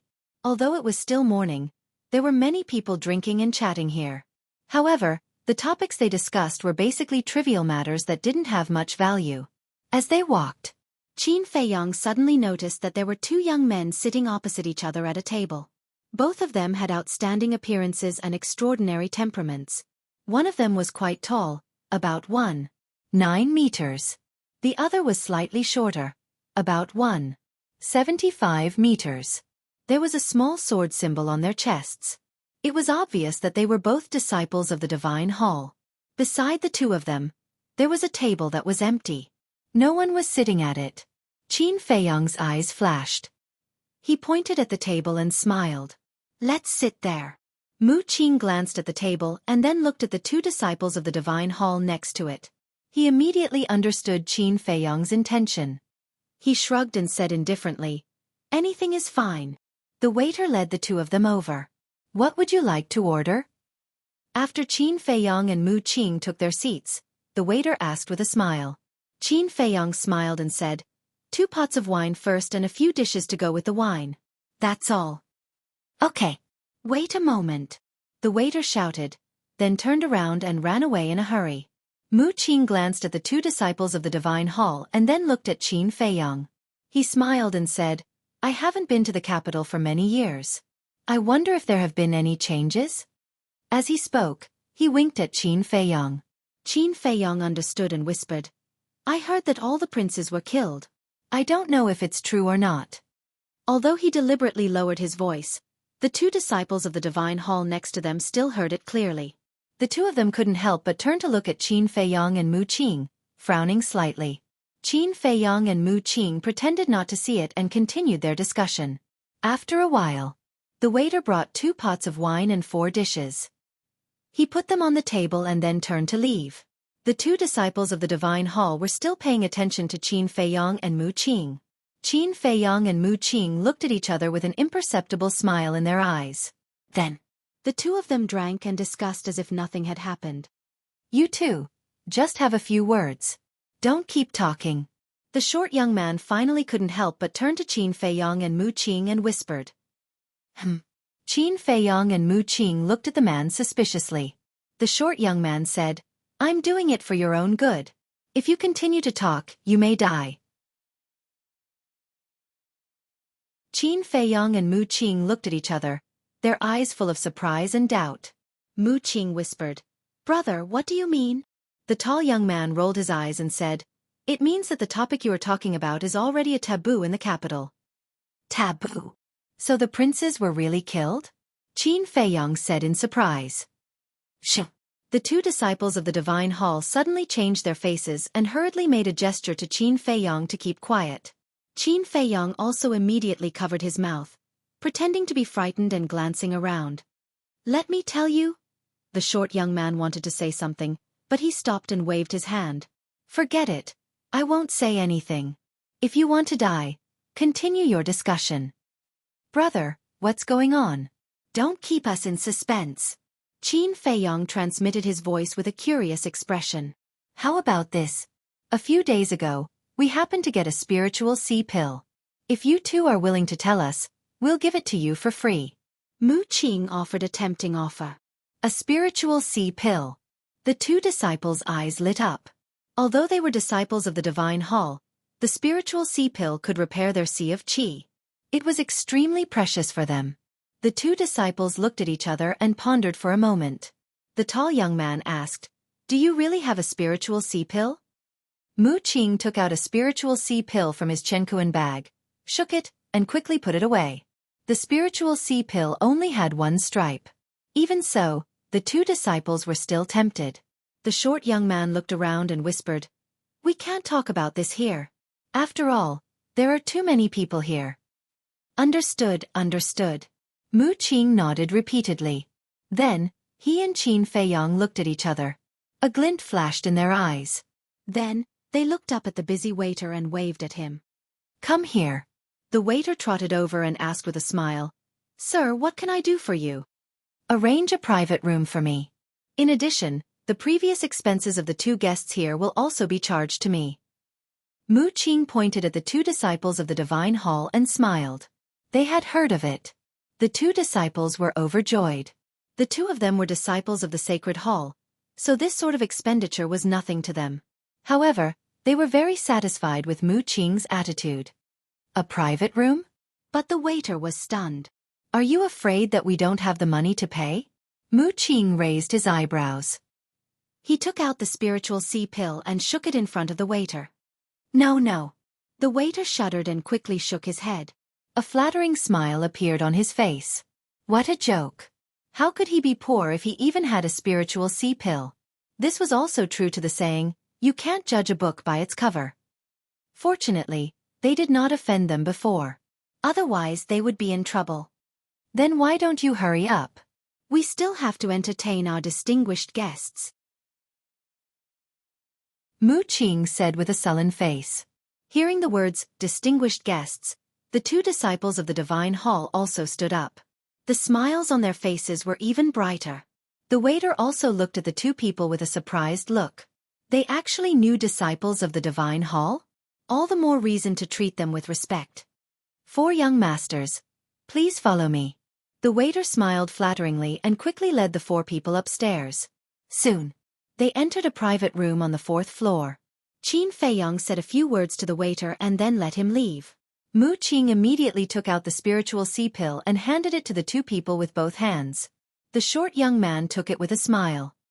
He shook his head and said with a smile, I didn't know that the 2 of you were rich. Rich? Qin Feiyong and Mu Qing looked at each other. However, with their wealth, they were indeed worthy of the title of local tycoons. Please sit down. Qin Feiyong stretched out his hand and said with a smile. The four people sat in a circle.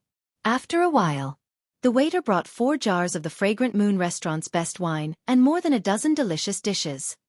How generous! The 2 disciples of the Divine Hall looked at the dishes on the table and laughed happily. The dishes on the table were estimated to cost at least hundreds of thousands of gold coins. Come. Don't be polite. Let me propose a toast to the 2 of you. Next. Qin Feiyong and Mu Qing did not ask anything. They just drank with the 2 of them. After the 4 jars of wine were finished, they ordered another 4. In the end, the 2 disciples of the Divine Hall were a little drunk. It was also at this moment that Qin Feiyong and Mu Qing looked at each other. A cunning smile flashed across their eyes. Qin Feiyong asked calmly, Brothers, are the princes really dead? Dead. The eldest prince, the second prince, and the 15th prince are all dead. They were killed by a man named Qin Feiyong. Feng Yun and Lin Dian, the 2 sons of Marquis, also died in his hands. He is really a killer. By the way, do you know who Qin Feiyong is? He is the 14th prince who was destroyed and expelled from the imperial capital. A few years ago, he came back to take revenge. It is said that he even fought with the emperor. He is extremely cruel. Now, only a group of princesses are left in the imperial palace. But I heard that His Majesty and Empress gave birth to a Ryuko last year.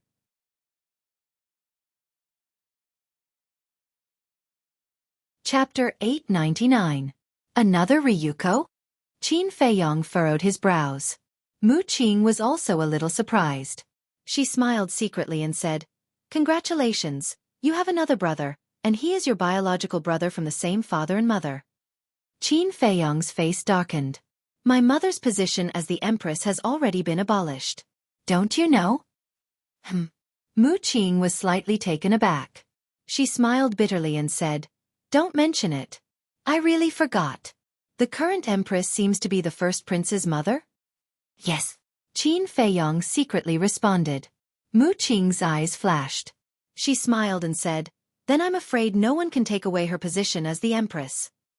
Because there was a saying in the royal family. A mother's status depended on her son.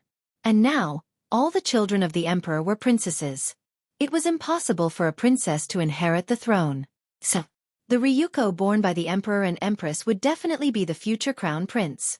If there were no accidents, he would definitely become the future emperor of the great Qin Empire. Qin Feiyong glanced at Mu Qing. A cold light flashed in his eyes. It's still too early to talk about this. Then I'll wait and see. Mu Qing smiled secretly. Then she looked at the 2 disciples of the Divine Hall and asked, What's the name of this Ryuko? The short young man said, I think he's called Qin Haotian, the same name as the 14th prince. It seems that the emperor is going to let this Ryuko completely replace Qin Feiyong. Because Qin Feiyong's real name is Qin Haotian. To be honest, this Qin Feiyong is quite pitiful. As the former top genius of the imperial capital, even Zhuge Mingyang's halo was overshadowed by him. Moreover, he was the most promising prince to inherit the throne. It's really a pity that he has fallen to this point. The tall young man also sighed. Replace me. Qin Feiyong clenched his fists, and there was a sharp light in his eyes. Although he no longer used the name Qin Haotian, he abhorred the emperor's actions. The short youth said, I also heard that the emperor created another bright sky palace for this Ryuko. What? The anger in Qin Feiyong's heart almost exploded. Putting aside the fact that they had given him the same name, they had even created a new Dawn Celestial Palace. This wasn't just a replacement, it was a complete humiliation to him. Mu Qing did not comfort Qin Feiyong. Instead, she pursed her lips playfully. It was easy to imagine that Qin Feiyong had the urge to kill someone, but he had no choice but to hold it in. He liked to see Qin Feiyong fall into this kind of situation. But he was disappointed. Qin Feiyong quickly calmed down. He looked at the 2 people and asked, Then, is there any change in the structure of the Divine Hall? What change can there be in the Divine Hall? The Elixir Hall and the Martial Arts Hall are still controlled by the sons of the martial marquises. However, A few people have risen rapidly in the past few years. They are even threatening the people on the Elixir God list and the Martial God list. The two said. Who?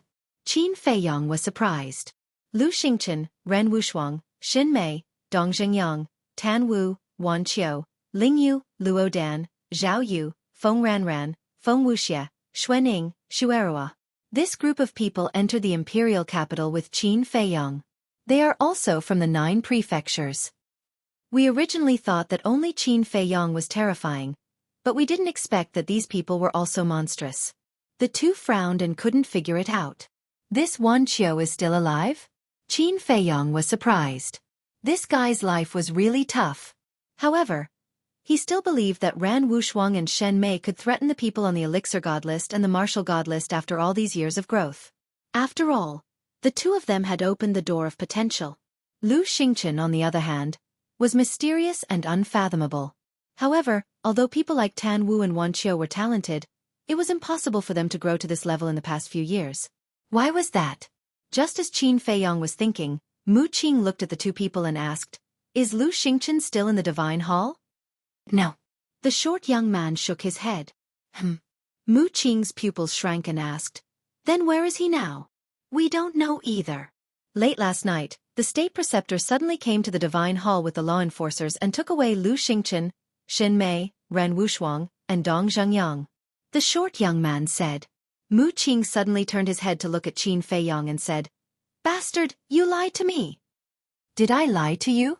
Qin Feiyong looked at him innocently.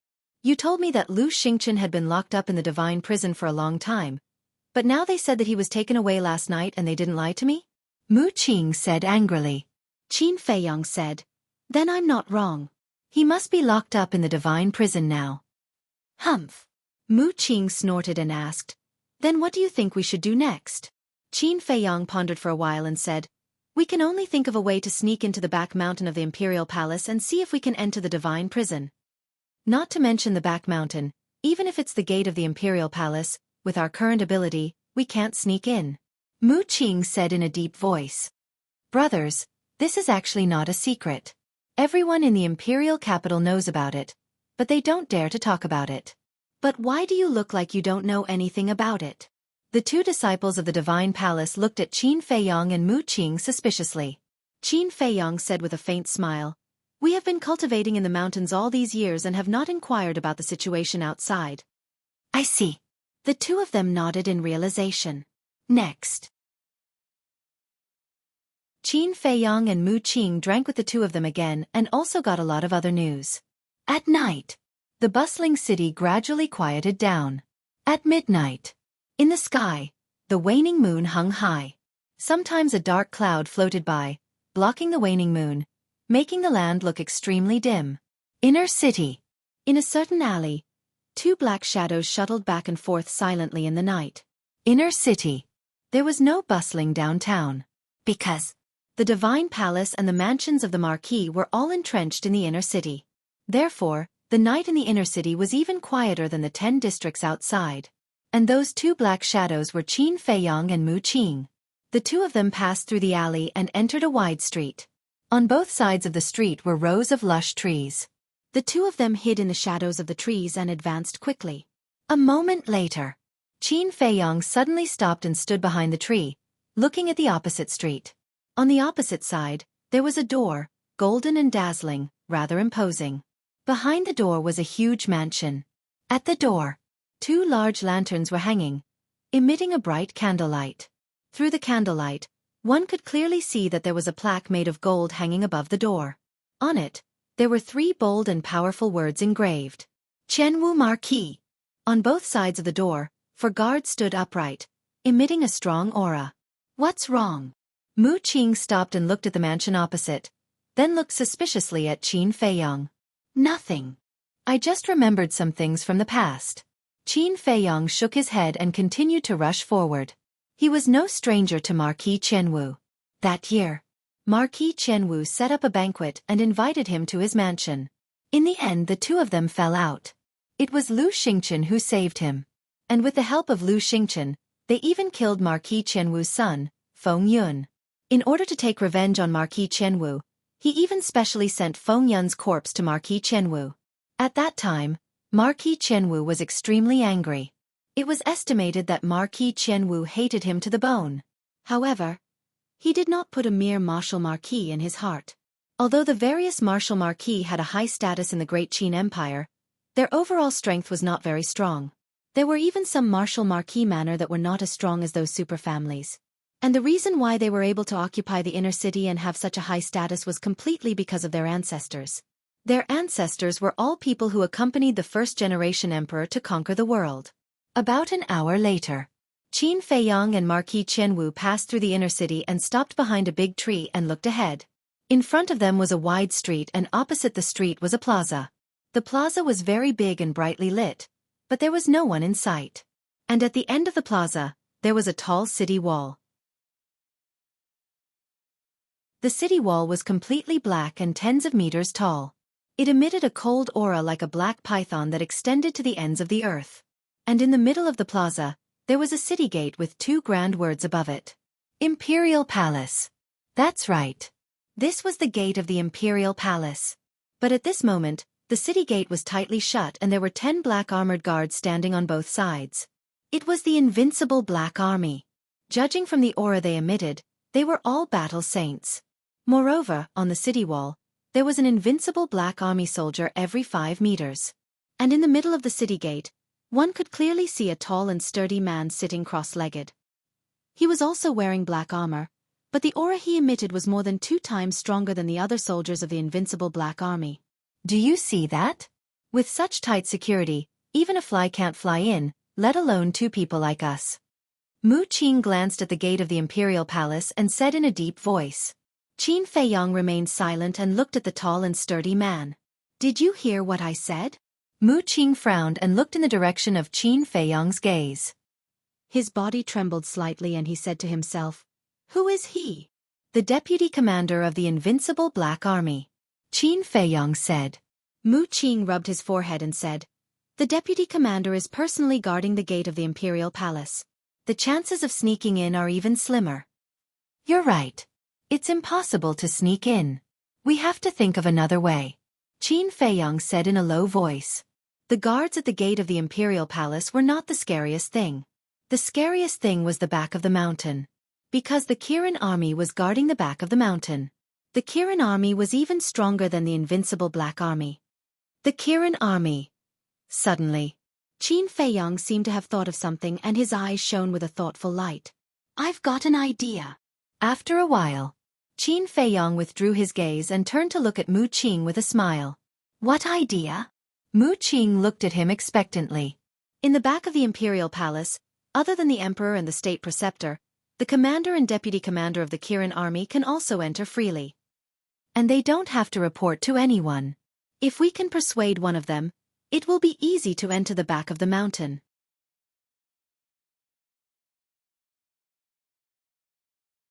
Chapter 900. Convince them. Mu Qing was speechless. It was not hard to imagine that the commander and deputy commander of the Kirin army were the confidants of the emperor. To convince them, it was better to just barge in.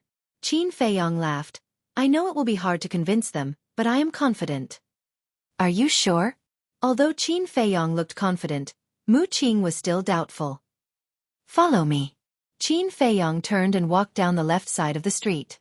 Mu Qing chased after him and asked suspiciously, "Where are we going?" The commander and deputy commander of the Kirin army. Although they have been staying in the Imperial Palace, they still have family, Qin Feiyang said. "So that's how it is." Mu Qing nodded. After about 100 breaths, the 2 of them entered an alley and entered the opposite street. Then Qin Feiyang stopped in the middle of the street and looked around. One after another, huge mansions were situated on both sides of the street in picturesque disorder, but they were all Wu-Ho government. Mu Qing stood silently at the side. Seeing Qin Feiyang not moving, she frowned. "Do you remember? I went there a few times when I was young. It should be around here."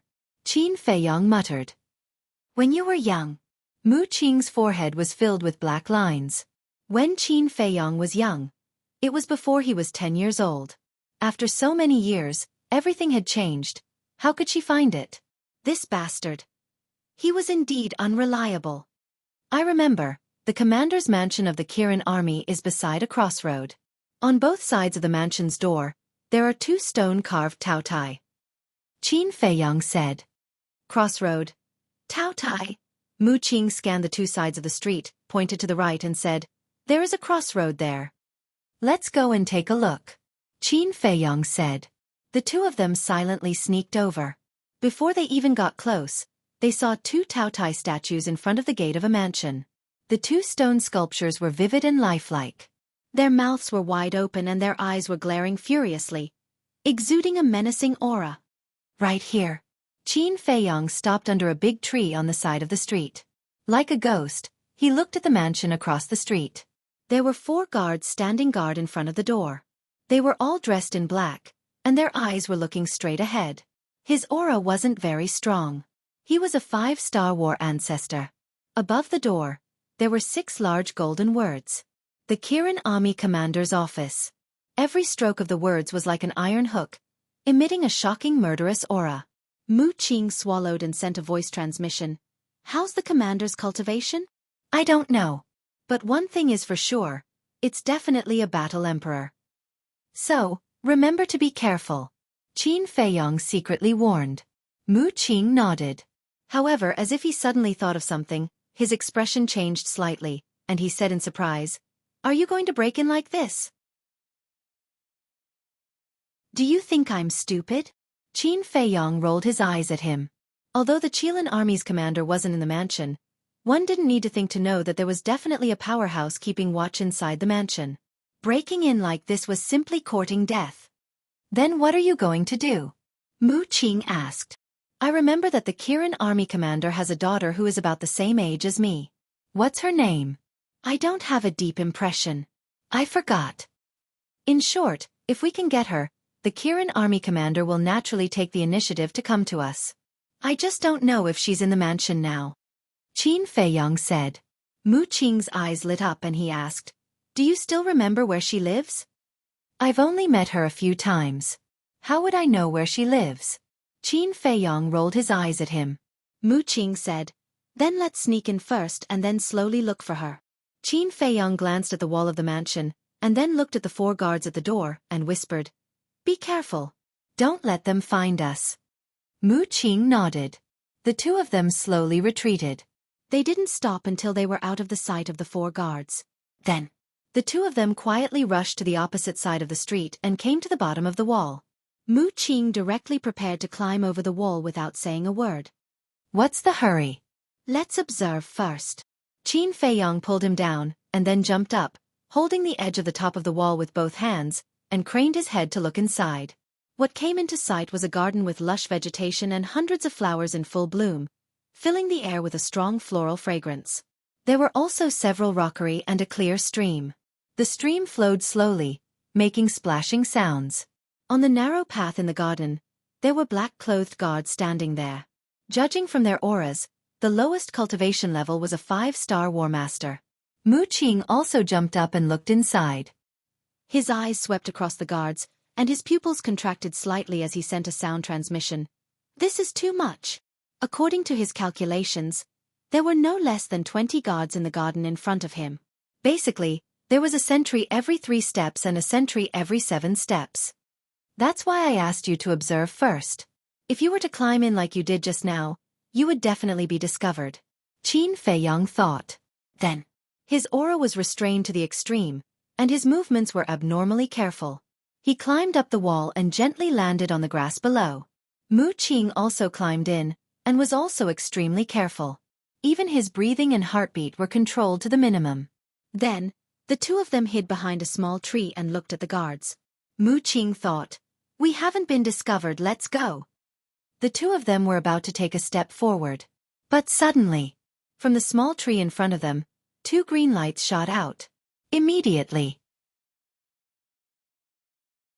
the 2 of them couldn't help but feel a chill run down their spines.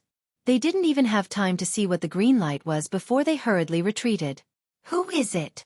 It was also because their movements were too big that they alarmed the guards. They all turned their heads to look at the 2 of them. "Who are you? What's your purpose in sneaking into the commander's mansion?" More than 10 guards immediately cut through the air and surrounded Qin Feiyang and Mu Qing. Damn it! Qin Feiyang and Mu Qing glanced at the guards, their faces extremely gloomy. They had just snuck into the mansion and were actually exposed. It was really a bad start. Hurry up and report your names. Seeing that Qin Feiyang and Mu Qing were silent, one of the guards shouted sternly. At this moment, the commotion here also alarmed the guards further away. They all rushed over with incomparably sharp gazes. Shwa! It was also at this moment. The 2 green lights stopped in the air. They were actually 2 small green snakes. They were very small, about the size of chopsticks. The snakes flicked their tongues and were as green as jade. If they blended with the leaves and grass, it would be impossible to detect them. On the surface, these 2 small snakes didn't seem to be a threat at all. Spirit snake. But when Qin Feiyang and Mu Qing saw the true appearance of the small snakes, their expressions changed drastically. The phantom serpent was an extremely rare and terrifying beast. But what was terrifying was not their strength but their physical characteristics. Not only were they small, but they could also change the color of their skin according to the changes in the environment. In short, they were just like chameleons. However, this was only a secondary matter. The most terrifying thing about them was that they didn't have any smell at all. For example, other snakes would emit a fishy smell. Not to mention snakes, even other ferocious beasts, or even humans, would more or less have some scent on them. But Spirit Snake didn't have it at all. Moreover, not only did they have no smell, but they also didn't have any aura. It wasn't because they had restrained their aura, but because they were born without it, and it had nothing to do with their cultivation. Even if they cultivated to War Master, War Saint, or even War King, they would not reveal the slightest bit of their aura. Just like their name, they were like ghosts. It wasn't an exaggeration. If they didn't appear on their own, even if they were under your feet, you wouldn't notice them. Mu Qing's face was gloomy to the extreme, his eyes were filled with anger, and he thought to himself, why didn't you say earlier that there was a spirit snake here? When I came here when I was young, I never heard of a spirit snake. Qin Feiyang sent a sound transmission, and also felt a headache coming on. The spirit snake's attack power wasn't high, but they were colorless and odorless, and were good at camouflage. Although their venom wasn't fatal, it could numb one's nerves. It could be said that they were natural guardians.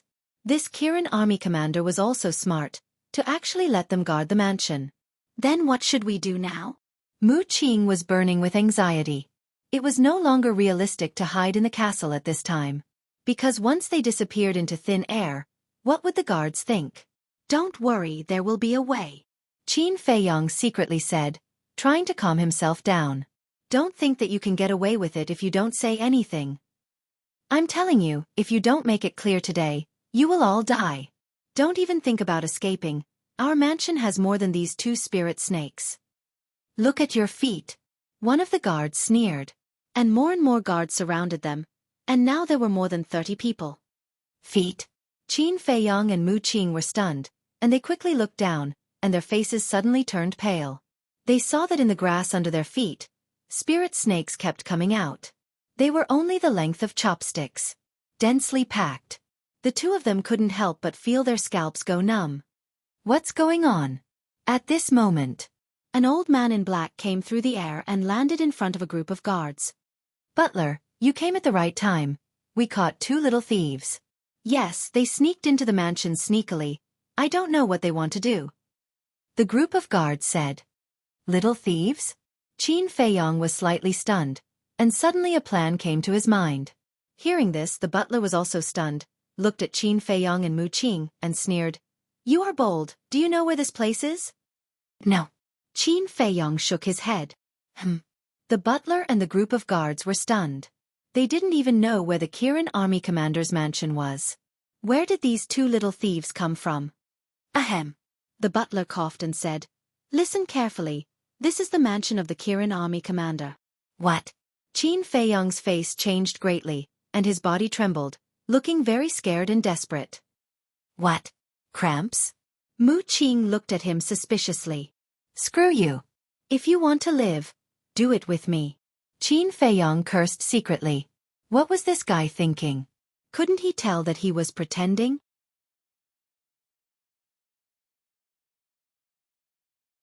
Chapter 901. Looking at the appearance of Qin Feiyong and Li Yunhong, the butler frowned. They really didn't know? The housekeeper said in a deep voice. Then why did you sneak in? Qin Feiyong stammered. Tell me. The housekeeper shouted sternly. Qin Feiyong said, We came in to see if there is anything valuable. Hearing that, the housekeeper and a group of guards looked at each other. It should be known that the status of the commander of the Kirin army in the capital, even Marquis had to be respectful to him.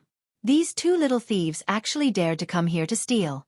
Their guts were too fat. Your cultivation is not weak. You can casually find a place to make a lot of money. Why did you do this kind of sneaky business? The housekeeper asked. Obviously, he didn't believe Qin Feiyong's words.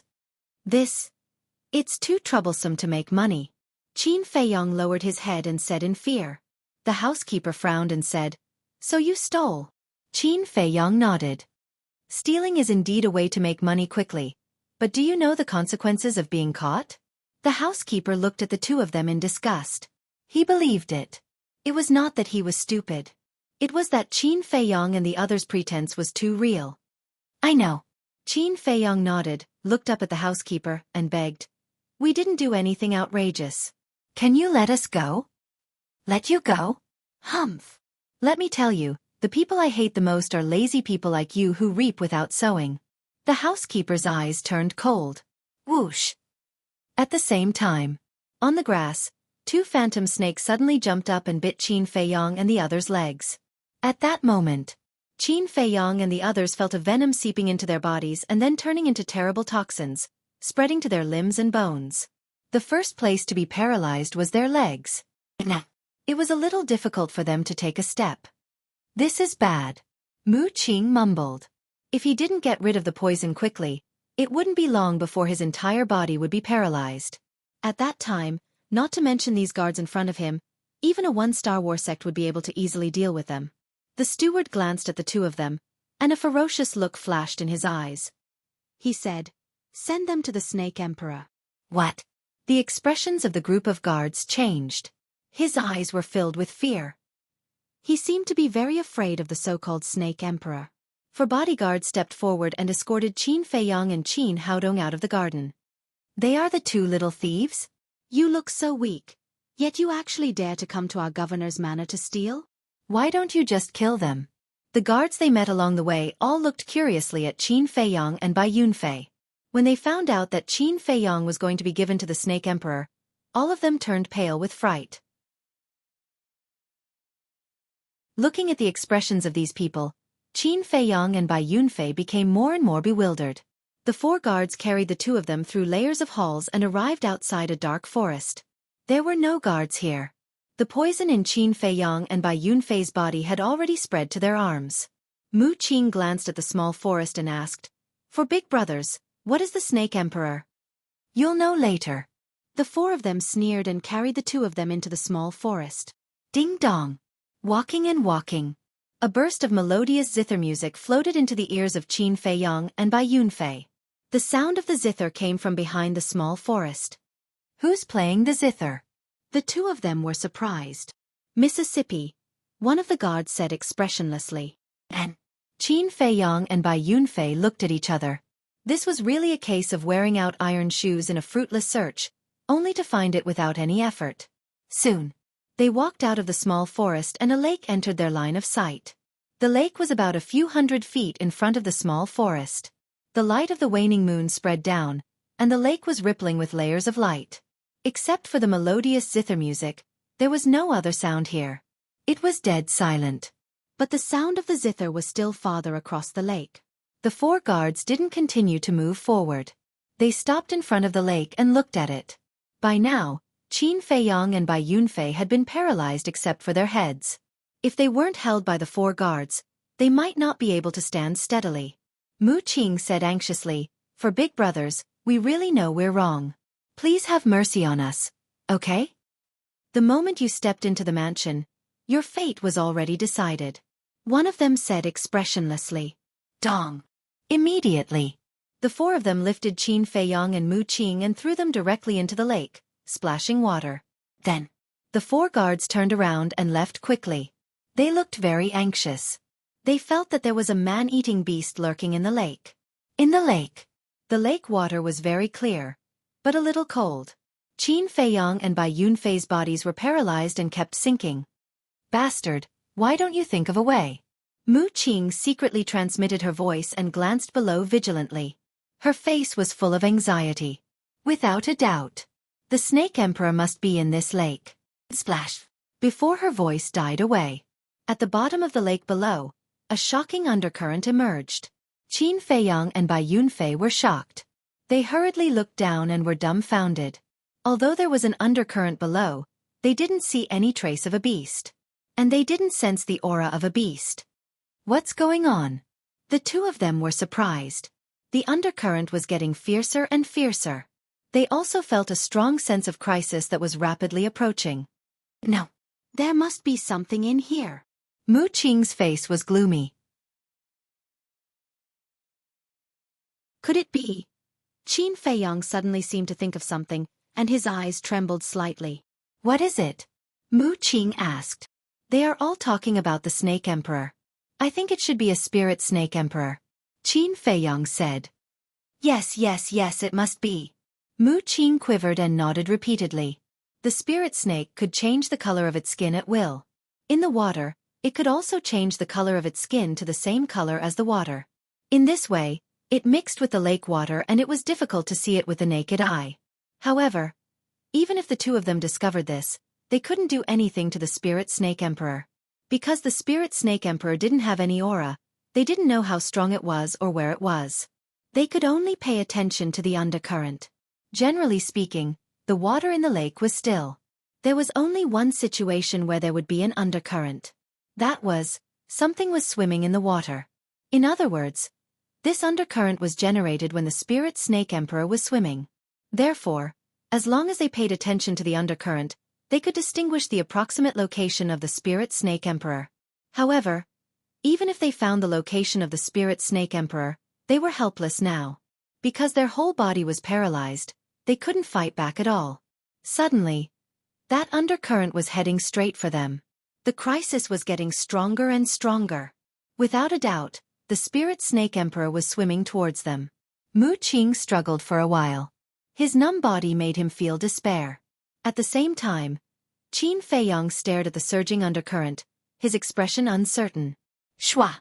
Just as the undercurrent was about to engulf the 2 of them, Qin Feiyang's mind stirred, and the dual-winged snow eagle appeared out of thin air. Qin Feiyang secretly shouted, "Quickly try and see if you can trap it." The dual-winged snow eagle nodded. A terrifying holy aura roared out and pounced towards the undercurrent. At that moment, the undercurrent quickly retreated to the bottom of the lake. Qin Feiyang's eyes lit up and said excitedly, "It's escaping, which means that its strength is not as good as yours. Quickly imprison it." Boom! The dual-winged snow eagle's holy aura erupted and crazily pounced towards the undercurrent. The lake was also instantly stirred up with huge waves. What's going on with this holy aura? The commotion here was too big, and the people in the governor's mansion were alarmed. Even the entire inner city could feel the holy aura of the dual-winged snow eagle. In the lake, Qin Feiyang and Mu Qing were like fallen leaves in the wind, bobbing up and down with the waves. "Someone's coming, quickly," Qin Feiyang urged. He could clearly sense that there were a few powerful auras rushing towards them. The dual-winged snow eagle's eyes darkened slightly, and its battle aura surged. The water in the lake instantly evaporated. Boom! Accompanied by 2 loud sounds, Qin Feiyang and Mu Qing fell into the mud at the bottom of the lake one after another, and their bodies were in a mess. But at the same time, the dual-winged snow eagle finally caught the spirit Snake Emperor. It was still the color of water, and it was more than 10 meters long, like a water dragon. It was trapped by the dual-winged snow eagle's battle aura barrier, and it did not seem very strong. The dual-winged snow eagle's eyes flashed fiercely and it shouted, "If you don't want to die, shrink right now." The spirit Snake Emperor's body trembled, and it quickly shrank to half a meter long. The dual-winged snow eagle brought it to Qin Feiyang's side and asked, "What now?" Qin Feiyang said in a low voice, "Bring Mu Qing here, and let's hide in the castle for a while." The dual-winged snow eagle flapped its wings and landed beside Mu Qing. Then, its battle aura surged and swept Mu Qing up, and it quickly returned to Qin Feiyong's side. Qin Feiyong said, "Grab my hand." The dual-winged snow eagle immediately reached out its claws and grabbed Qin Feiyong's wrist. Then, Qin Feiyong's mind moved, and the 2 men and 2 beasts disappeared without a trace. Not long after they entered the castle, 6 figures descended on the lake. The leader was a red-haired old man wearing a fiery red robe.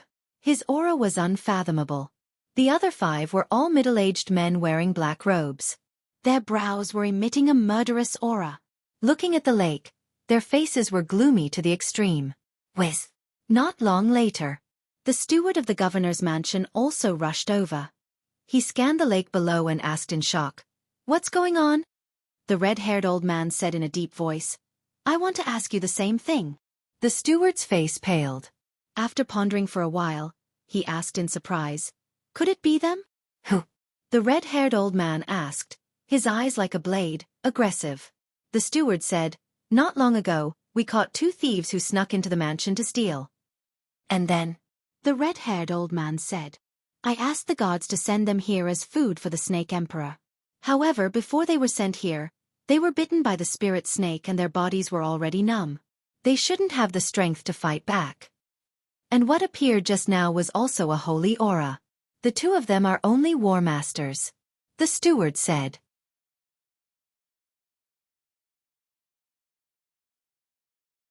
Chapter 902. The Spirit Snake Emperor had no aura and could change the color of its skin, so he didn't know if the Spirit Snake Emperor was still here. Of course, he didn't believe that something would happen to the Spirit Snake Emperor with such an innate advantage. But after a while, he didn't get a response from the Spirit Snake Emperor, nor did he see the shadow of the Spirit Snake Emperor. Gradually, the red-haired old man's heart sank. He looked at the butler and said gloomily, "Go and call those guards over." "Okay." The butler nodded and hurriedly turned and flew away.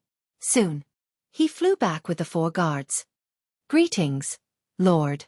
Seeing the red-haired old man, the 4 of them hurriedly bowed. "Let me ask you, did you throw those 2 into the lake?" the red-haired old man asked. "Yes. We only left after watching them sink into the lake." The 4 of them nodded. The red-haired old man said, "Did they do anything unusual on the way?" "No. They were all under our control. If there was anything unusual, we would definitely have noticed," the 4 guards said. "Damn it!" The red-haired old man's eyebrows were suddenly filled with anger. "What's wrong?" The butler looked at him suspiciously. "I don't think they are here to steal at all. They are here specifically for the Spirit Snake Emperor," the red-haired old man said in a deep voice. The butler said, "You mean the Spirit Snake Emperor has been taken away by them?" "That must be the case." The red-haired old man nodded. His eyes flashed coldly as he ordered, "They shouldn't have escaped in such a short time. Immediately seal the mansion and don't let anyone suspicious go." The butler asked, "Should we report this matter to the commander?" "Of course." The Spirit Snake Emperor was tamed by the commander with great difficulty. How can it be taken away by others? The red-haired old man said coldly, then looked at the 5 burly men and said, "You guys stay here." The 5 of them nodded. Then the red-haired old man turned and left. The butler immediately led the 4 guards to make the arrangements. The peaceful commander's mansion suddenly became lively. At the same time, it was filled with an aura of mutual hostility. Soon, another white figure came from the opposite side of the lake and stopped in front of the 5 middle-aged men. "Greetings, Mississippi." The 5 of them bowed respectfully. This was a girl in the prime of her youth. Her pure white dress was like snow, and her black hair danced in the wind. Her facial features were exquisite, and her skin was like jade. She was like a fairy that had descended. The woman glanced at the lake below and asked suspiciously, "What happened?" One of the middle-aged men said, "Someone kidnapped the Spirit Snake Emperor." The woman frowned. "Miss, those 2 people haven't been found yet. It's too dangerous for you to live there alone. How about I send someone to protect you?" The middle-aged man said. "It's all right."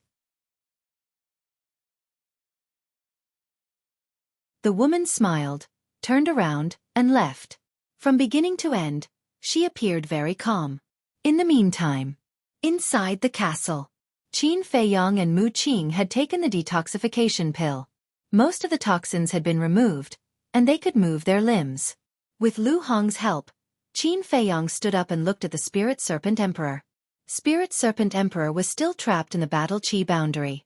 Its eyes seemed to be formed by water as it stared at the double-winged snow eagle in horror. "Do you want to die?" Qin Feiyang asked. The Spirit Serpent Emperor shook its head like a rattle drum. "What a coward." Qin Feiyang couldn't help but laugh and said, "Then tell me your cultivation." 9-star battle sect. The voice of the Spirit Serpent Emperor sounded in Qin Feiyang's mind. "Not bad. Now you have 2 choices. First, submit to me. Second, die," Qin Feiyang said. When he found the Spirit Serpent Emperor, he had already thought of subduing it. Because of the innate advantage of the Spirit Serpent Emperor, it could help him a lot. He could even cultivate it into an invisible killer that would strike fear in people's hearts. The Spirit Serpent Emperor hesitated. "I know what you are hesitating about. Your current master is the commander of the Kirin army. Not only is he powerful, but he also has a high position. As for me, I'm just a nobody. Following me is definitely not as good as following the commander of the Kirin army. But I can tell you that as long as you choose to follow me, I will make you undergo earth-shattering changes. And one day, your strength will even surpass that of the commander of the Kirin army." Qin Feiyang smiled confidently. The Spirit Serpent Emperor looked at him with a hint of mockery in its eyes. Qin Feiyang raised his eyebrows and lost his patience. He said to the double-winged snow eagle, "Just cripple its cultivation." "Hee." The double-winged snow eagle immediately looked at the Spirit Serpent Emperor with bad intentions. Berserk beasts also had Qi. Therefore, as long as the Spirit Serpent Emperor's Qi was crippled, Qin Feiyang could use the slave seal to easily control it. Of course, even if he didn't cripple the Spirit Serpent Emperor's cultivation, he could still forcibly control it. After all, he was now a 9-star battle sect. However, there was a certain risk in controlling a creature the same level, so it was best to completely eliminate the risk. After the double-winged snow eagle crippled the Spirit Serpent Emperor's cultivation, Qin Feiyang formed a seal with both hands. A slave seal quickly swept into the Spirit Serpent Emperor's head. In just a short while, the slave seal and the Spirit Serpent Emperor's soul merged together. The Spirit Serpent Emperor immediately felt that there was an additional shackle on its soul. "What did you do to me?" It stared at Qin Feiyang in shock and anger. Qin Feiyang ignored it and said to Fatso, "Give it the Spirit Sea pill." "Okay." Fatso ran to the front of the Spirit Serpent Emperor and laughed. "Boss has already controlled your soul. If you dare to betray Boss, no matter where you run to, Boss can directly erase your soul with just a thought." "What?" The Spirit Serpent Emperor's expression changed. "Take it." Fatso took out a Spirit Sea pill and threw it over. The Spirit Serpent Emperor swallowed it in one gulp and looked at Qin Feiyang with fear. At the same time, the double-winged snow eagle also retracted its battle chi. The Spirit Serpent Emperor landed on the ground and sized up the ancient castle. Suddenly, its gaze locked onto Wolf King, its heart filled with bewilderment. At this moment, Mu Qing, who was at the side, frowned. After the double-winged snow eagle caused such a ruckus, the governor's mansion is now on full alert. How are we going to kidnap that young lady? Qin Feiyang remained silent. Fatso suddenly said, "Why do I think that young lady isn't very afraid?" Everyone looked at him suspiciously. "Didn't you hear? Just now someone said that they would send someone to protect her, but she refused. This means that she's not worried at all. Could it be that she's very strong?" After Fatso finished speaking, he couldn't help but look at the Spirit Serpent Emperor. Qin Feiyang and the others also turned their heads to look at the Spirit Serpent Emperor. The Spirit Serpent Emperor shrunk its neck and said, "Miss is only a war emperor." "What? A mere war emperor dares to be so conceited? It can't be that she didn't sense Old Eagle's aura before, right?" Wolf King was shocked. "Is that possible?" Everyone in the governor's mansion was shocked by this emperor's aura, let alone her. The double-winged snow eagle rolled its eyes. "Then why is that?" Wolf King was suspicious and puzzled. The Spirit Serpent Emperor said, "She might be having a secret rendezvous with that man again." "Rendezvous?" Qin Feiyang and the others were stunned. "Who is it?" Fatso asked curiously. It's a man called Wan Qiu. He goes to look for Miss every now and then. I've seen him a few times. The Spirit Serpent Emperor said. Wan Qiu? Qin Feiyong and the others looked at each other. What's going on? He actually got together with the daughter of the Kirin army's commander? This guy is quite capable. Qin Feiyong asked. Does the commander know about this? Yes. But the commander doesn't allow them to be together. Because the commander investigated Wan Qiu and found out that he doesn't have a good character. The Spirit Serpent Emperor said. Qin Feiyong said. So they have been having secret rendezvous behind the commander's back? Yes. In the past, Miss lived in the backyard with many maids. But because of this, she fell out with the commander and moved to the back of the mountain alone. Everyone thought that Miss was just angry with the commander, but in fact, she wanted to find a quiet place to meet Wan Qiu. The Spirit Serpent Emperor said. Qin Feiyong said. In other words, everyone in the governor's mansion doesn't know about this yet? Yes, only I know. Several times, I lay next to them and watched them have secret rendezvous. There was a hint of vulgarity in the Spirit Serpent Emperor's tone. Qin Feiyong and the others were stunned, and their faces twitched. They couldn't tell that this guy was a peeping Tom. However, it was quite capable. If it were anyone else, they wouldn't be able to do it. Fatso asked. Then why didn't you tell the commander about this? I don't want to be a busybody. The Spirit Serpent Emperor said indifferently. Wan Qiu. I really don't know why that woman would fall for Wan Qiu. Qin Feiyong shook his head. He knew Wan Qiu too well. Not only was his character bad, but he was also a shameless villain. Mu Qing smiled and said, Actually, this is good news. Yes. We don't need to take any more risks.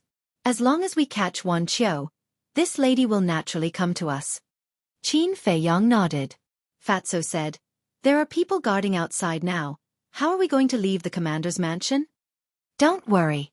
When they can't find us in the mansion, they will naturally leave.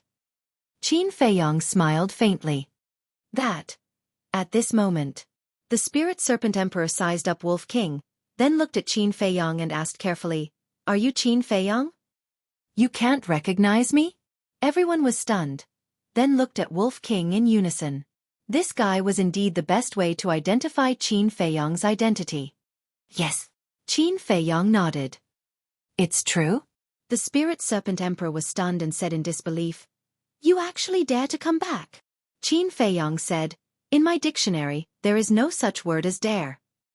Then are you back this time to take revenge? The Spirit Serpent Emperor asked. Do you think I can do it with my strength? Qin Feiyong asked. Definitely not. The Spirit Serpent Emperor shook its head. That's right.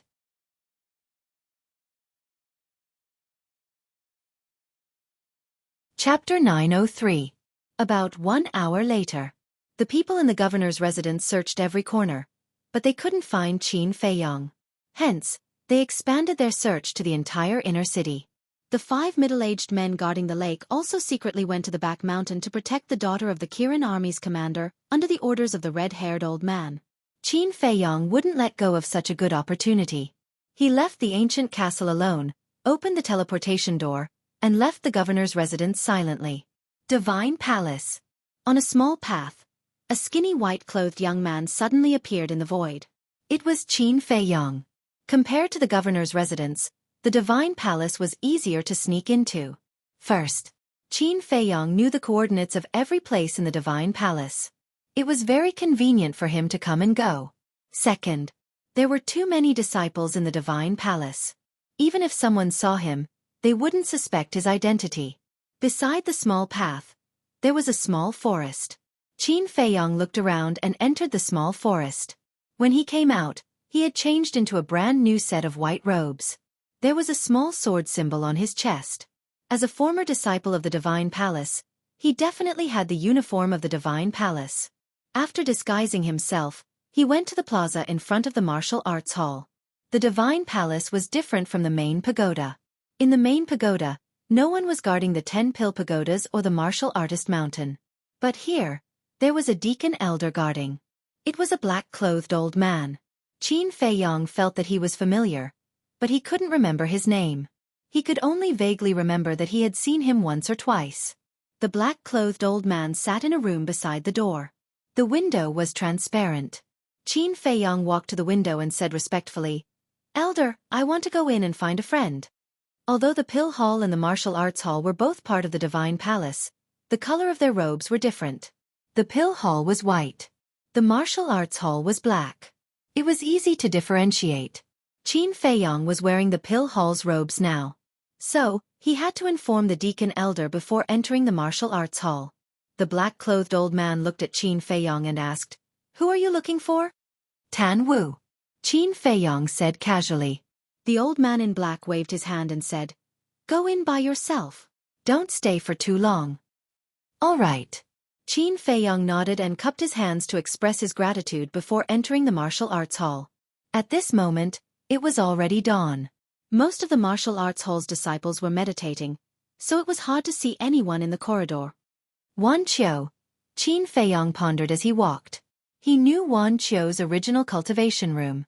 But after all these years, with Wan Qiu's current reputation and means, he must have changed to a better cultivation room. He walked and walked. The stone door of a training room in front of him suddenly opened, and a skinny black-clothed youth walked out. Qin Feiyong hurriedly ran up to him, cupped his hands and smiled. "Senior Martial Brother, may I ask where Senior Martial Brother Wan Qiu's cultivation room is?" The black-clothed youth was stunned and asked, "Why are you looking for him?" "It's a personal matter." Qin Feiyong smiled. "Then what's your relationship with him?" The black-clothed youth asked again. Qin Feiyong shook his head and said, "Nothing at all." "Then you have to be careful. He's a difficult person to get along with." The black-clothed youth whispered. "Ah." Qin Feiyong was stunned and nodded. "Thank you for the reminder, Senior Martial Brother." "He's on the top floor. Cultivation Room 101. The people on the top floor are all important people. Be quiet when you go up, don't disturb them." The black-clothed youth kindly reminded him again. "Thank you." Qin Feiyong cupped his hands to express his gratitude and went deeper. The top floor. Putting aside Wan Qiu's character, his ability was indeed outstanding. The Martial Arts Hall had a total of 100 floors. The top floor was basically filled with martial marquee disciples, and ordinary people could not go up.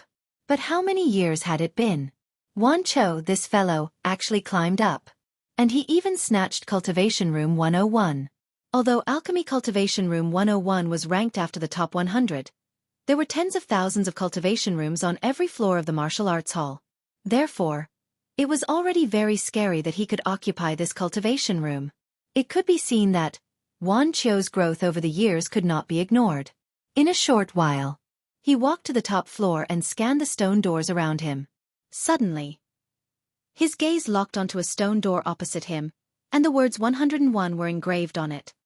"After all these years, I want to see how strong you have become." Qin Feiyong muttered to himself, strode to the stone door, and knocked on it. Very soon, the stone door opened slowly. A red-haired youth entered Qin Feiyong's line of sight. This person was tall and straight, and his eyebrows were like swords. He was dressed in a black robe, and his serious face was especially cold. Who else could it be but Wan Qiu? Qin Feiyong sized up Wan Qiu, and there was a hint of shock in the depths of his eyes.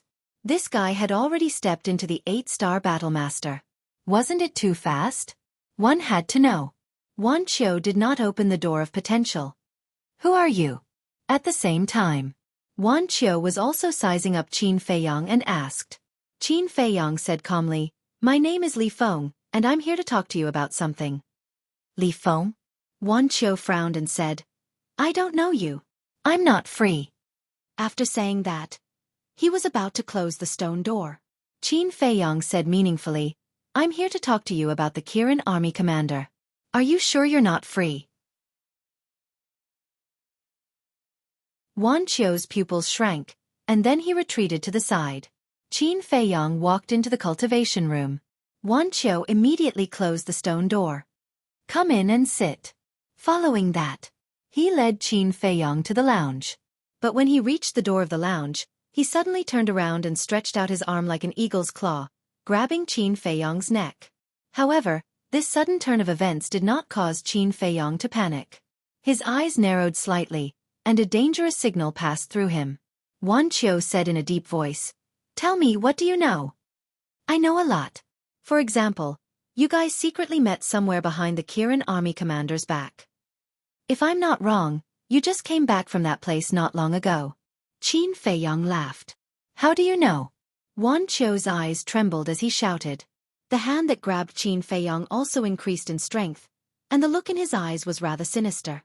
"Because I was also at the commander's residence at that time."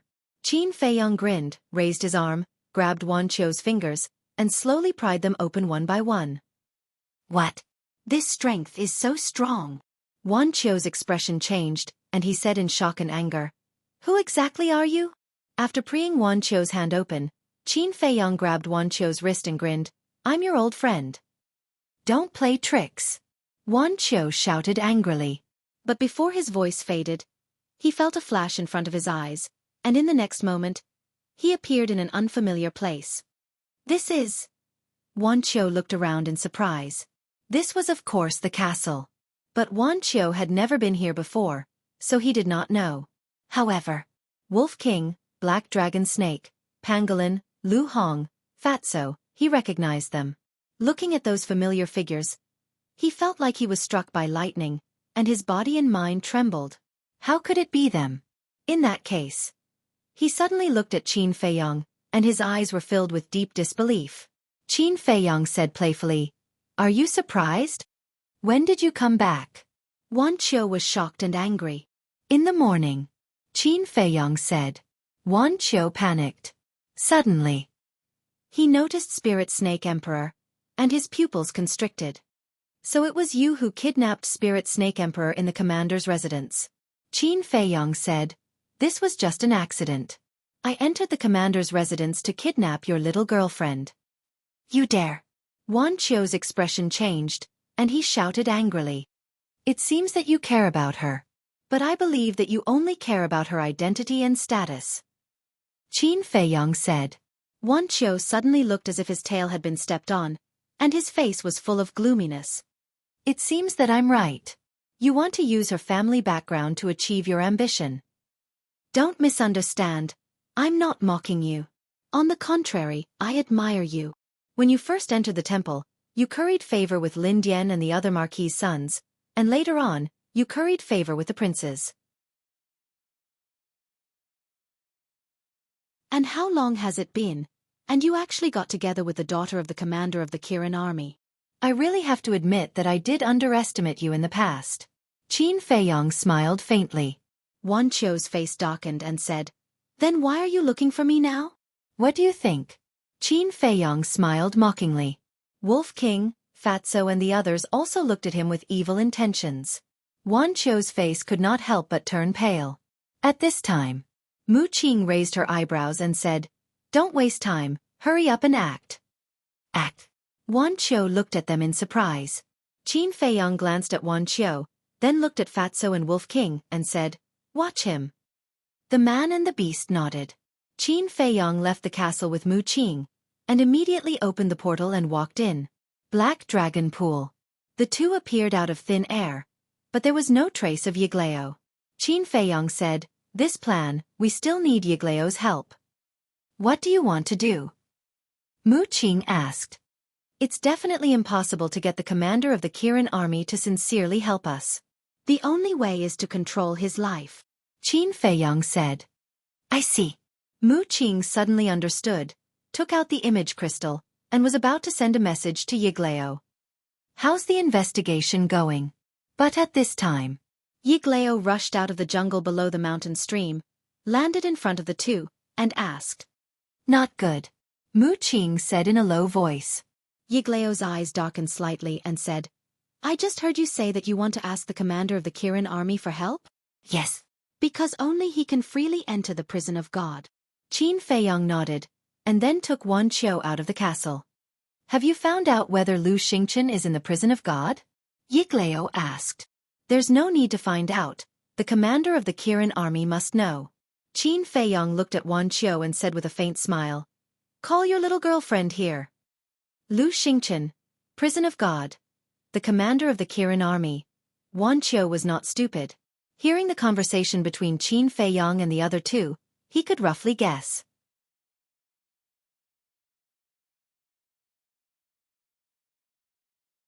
Chapter 904. Do you want to die? Qin Feiyang raised the corner of his mouth and said with a smile, "If you don't do as I say, you will die right now." Wan Qiu's eyes trembled. If it were someone else, he might have looked down on them. But he knew Qin Feiyang too well. A man who dared to challenge the emperor and kill the crown prince and prince. Would he care about a nobody like him? Definitely not. Hurry up. Mu Qing urged impatiently. Your target is the commander of the Kirin army. You don't have to call her out. Because I have a way to lure the commander of the Kirin army here. Wan Qiu's body trembled as he said hurriedly. Qin Feiyang looked surprised and nodded. As long as you can lure her here, it doesn't matter what you do. Wan Qiu said again, you have to promise not to kill me or hurt her. Do you think you have the right to negotiate with us now? Don't test my patience. Qin Feiyang's eyes turned cold. Wan Qiu shuddered and quickly took out an image crystal. Qin Feiyang and the other two quickly retreated to the side to avoid being seen by the commander of the Kirin army. After a while, a middle-aged man appeared in the void. He was thin but tall. He wore a purple armor and had white hair at his temples. He exuded a powerful aura. And on his armor, there was an eye-catching Kirin pattern. He is the commander of the Kirin army? Mu Qing asked secretly. Qin Feiyang nodded. It's you? At the same time. Seeing that the messenger was Wan Qiu, the commander of the Kirin army's face turned cold. What do you want from me? Wan Qiu said, I want to talk to you. About my daughter? I made it very clear to you last time. You're not worthy of my daughter, so it's better for you to get rid of this thought as soon as possible. The commander of the Kirin army said expressionlessly, but his eyes were full of disdain. It's not up to you to decide whether he's worthy or not. It's up to your daughter. All these years, I have always loved your daughter and have never done anything inappropriate to her. But if you don't come out today, I can guarantee you that you will definitely have a grandson next year on this day. Wan Qiu said. Grandchild? Qin Feiyang and Mu Qing looked at each other. This fellow was very daring. He actually dared to threaten the commander of the Qilin army. The meaning of his words was obvious. If they pissed him off, he would first have sex with the daughter of the Kirin army's commander. When he had a grandson, the commander of the Kirin army would have no choice but to agree. Without a doubt. Hearing Wan Qiu's words, the commander of the Kirin army was furious. There was even a hint of killing intent in his eyes. The hands hidden in his sleeves were already clenched. He said, Where are you? I'll be right there. Wan Qiu immediately gave the coordinates to the commander of the Kirin army, and then the two of them turned off the image crystal at the same time. This time I'm really in trouble because of you. Putting away the image crystal, Wan Qiu turned to look at Qin Feiyang and the other two. He caught the killing intent in the eyes of the commander of the Kirin army. He was sure that when the commander of the Kirin army came, he would definitely kill him. Of course you have to pay the price for flirting with someone else's daughter. But I'm more puzzled. Didn't he dislike you? Why did he establish a contract with you? Qin Feiyang asked. He did it to make it easier for him to monitor me. Wan Qiu sneered. At the same time, he glanced at the three of them intentionally or unintentionally, and a cold light flashed in the depths of his eyes. Swish! Soon, the void in front of the four suddenly shook. Then, a figure appeared out of thin air. It was the commander of the Kirin army. And the killing intent in his eyes was no longer concealed. That's right. He came here to kill Wan Qiu to prevent future trouble. Although Wan Qiu was a disciple of the Divine Hall and had made a name for himself, in the eyes of the commander of the Kirin army, he was nothing. Even if people knew that he killed Wan Qiu, no one would dare to say anything. However, when he appeared and saw that there were other people present, he raised his eyebrows slightly. At the same time, seeing the commander of the Kirin army appear, Wan Qiu immediately ran behind the commander of the Kirin army as if he was running for his life. In response, Yiglao was wearing a mask, so his expression could not be seen. But Qin Feiyang and Mu Qing pursed their lips with a hint of playfulness. What's going on? When the commander of the Kirin army saw Wan Qiu's behavior, he also realized that something was wrong. Wan Qiu pointed at Qin Feiyong and said, "He is Qin Feiyong." What? The commander of the Kirin army's expression changed, and he looked at Qin Feiyong with surprise and suspicion. Qin Feiyong smiled faintly, looked at Wan Qiu and said jokingly, "Do you think that you will be saved because he is here?" "Yes, that's what I think. I also admit that you are very strong now, but can you be stronger than the commander?" Wan Qiu sneered. He had been waiting for this moment. On the one hand, he could get rid of Qin Feiyong, this disaster. On the other hand, he had made a great contribution by capturing Qin Feiyong. Maybe the commander of the Kirin army would change his view of him. So in his view, Qin Feiyong's appearance gave him a chance to turn things around. He heard that. Qin Feiyong and Mu Qing looked at each other, and the smile on their faces became brighter. "Still laughing? You really don't know what you are talking about." Wan Qiu looked at the two contemptuously, then looked at the commander of the Kirin army and said, "Sir, he came back this time to save Lu Xingchen, and he also said that he wanted to control your life." Save Lu Xingchen? The commander of the Kirin army frowned. That was strange. Even if Qin Feiyong wanted to save someone, he should save his mother. Why would he save Lu Xingchen? He looked at Qin Feiyong and asked, "Are you really Qin Feiyong?" Qin Feiyong nodded. "You were fine in the Forgotten Continent. Why did you come back to die?" The commander of the Kirin army asked with a complicated expression. In fact, he sympathized with Qin Feiyong. Thinking back, the emperor loved this child so much, and even trained him as his successor. Who would have thought that in the end, he would fall to this point? But sympathy was sympathy. He was a subject of the great Qin Empire, and also a general under the emperor. The emperor's will was his belief. Die. Qin Feiyong smiled faintly and shook his head. "He is not dead, how can I be willing to die?" This he was referring to the current emperor. "You are treacherous." The commander of the Kirin army shouted with a cold gaze. "Don't make it sound so righteous. Remember, it was not me who didn't recognize him. It was him who didn't recognize me as his son." Qin Feiyong said. "There is no point in saying more. Since this commander is here, don't even think about escaping today. Do you want to come with me to see His Majesty, or do you want me to do it?" The commander of the Kirin army said coldly. Qin Feiyong said, "I don't want to see him now." "That is not up to you."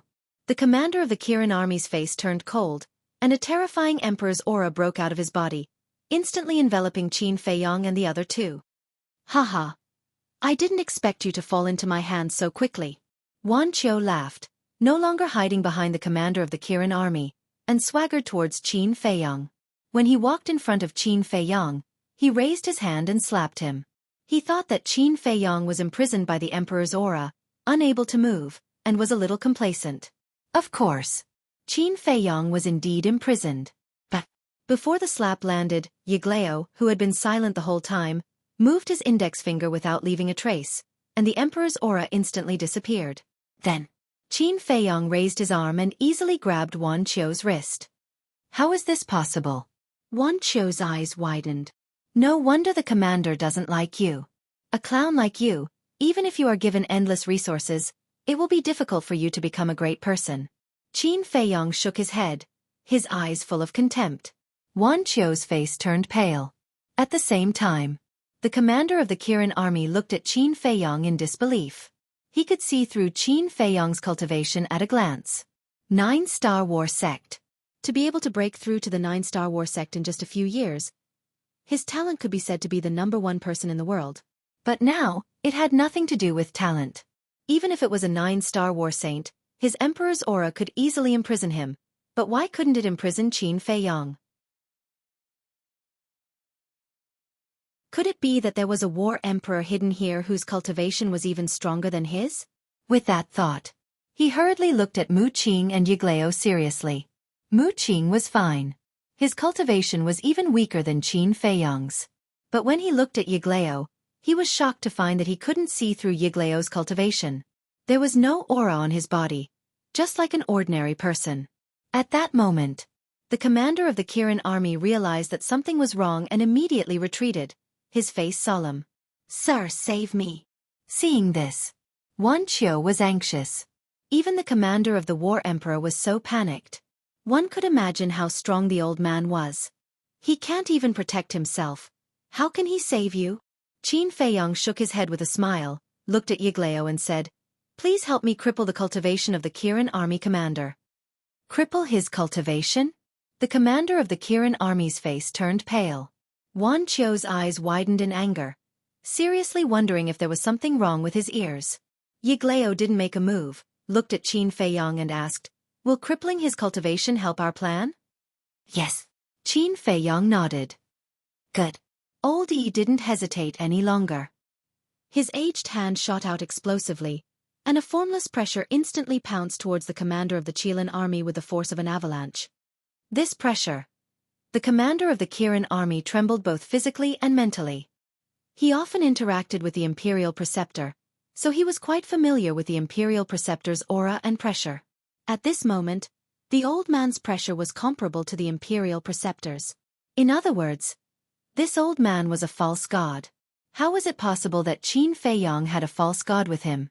He looked at Qin Feiyong in shock and made a prompt decision to take out a portal. However, before the teleportation portal could be opened, Old Yi's aura surged and trapped him in the void. Then, Yiglao pointed his index finger in the air, and a divine light burst out from his fingertip, illuminating the sky and earth. Whoosh! Accompanied by an ear-piercing sound, a divine light pierced through the sky and instantly pierced through the energy reserve of the commander of the Kirin army. Ah! That heart-wrenching pain made the commander of the Kirin army let out a painful howl. "Commander, you!" Wan Qiu saw this scene and was scared out of his wits. Crippling the commander of the Kirin army with a wave of his hand. Wasn't this strength too terrifying? The commander of the Kirin army glanced at Wan Qiu with disgust, then stared at Yiglao and said, "As a false god, your status in the Forgotten Continent must be high. Why are you helping Qin Feiyong?"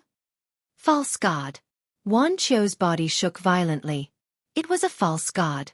No wonder Qin Feiyong dared to come back. He had found such a powerful backer. He also finally understood why Qin Feiyong had been smiling. Because he was confident. Not to mention the commander of the Kirin army. Even if the Imperial Preceptor and the Emperor came in person, they probably wouldn't be able to stop Qin Feiyong. Now that he thought about his previous actions and thoughts, even he felt that he was an ignorant and foolish clown. He was desperate. Right now, even Qin Feiyong could easily kill him. Not to mention that there was also a false god. Facing the commander of the Kirin army's questioning, Yiglao was silent for a moment, then said indifferently, "I helped him because we have the same goal." "What is your goal?" "I don't believe that you only want to save Lu Xingchen," the commander of the Kirin army said. Although Lu Xingchen was talented, he was only a disciple of the temple. Was there a need to make such a big fuss? Even a false god was here. Therefore, he suspected that Qin Feiyong had other motives for bringing people back. But Yiglao didn't answer him, and fell silent again. Qin Feiyong also let go of Wan Qiu's wrist, and his hands began to form seals. A slave seal quickly formed, then turned into a ray of light, and disappeared into the head of the commander of the Kirin army. Ah! The slave seal tore open the sea of consciousness, and rushed toward the soul of the commander. He felt that his head was about to explode, and the pain was unbearable, and his face was distorted.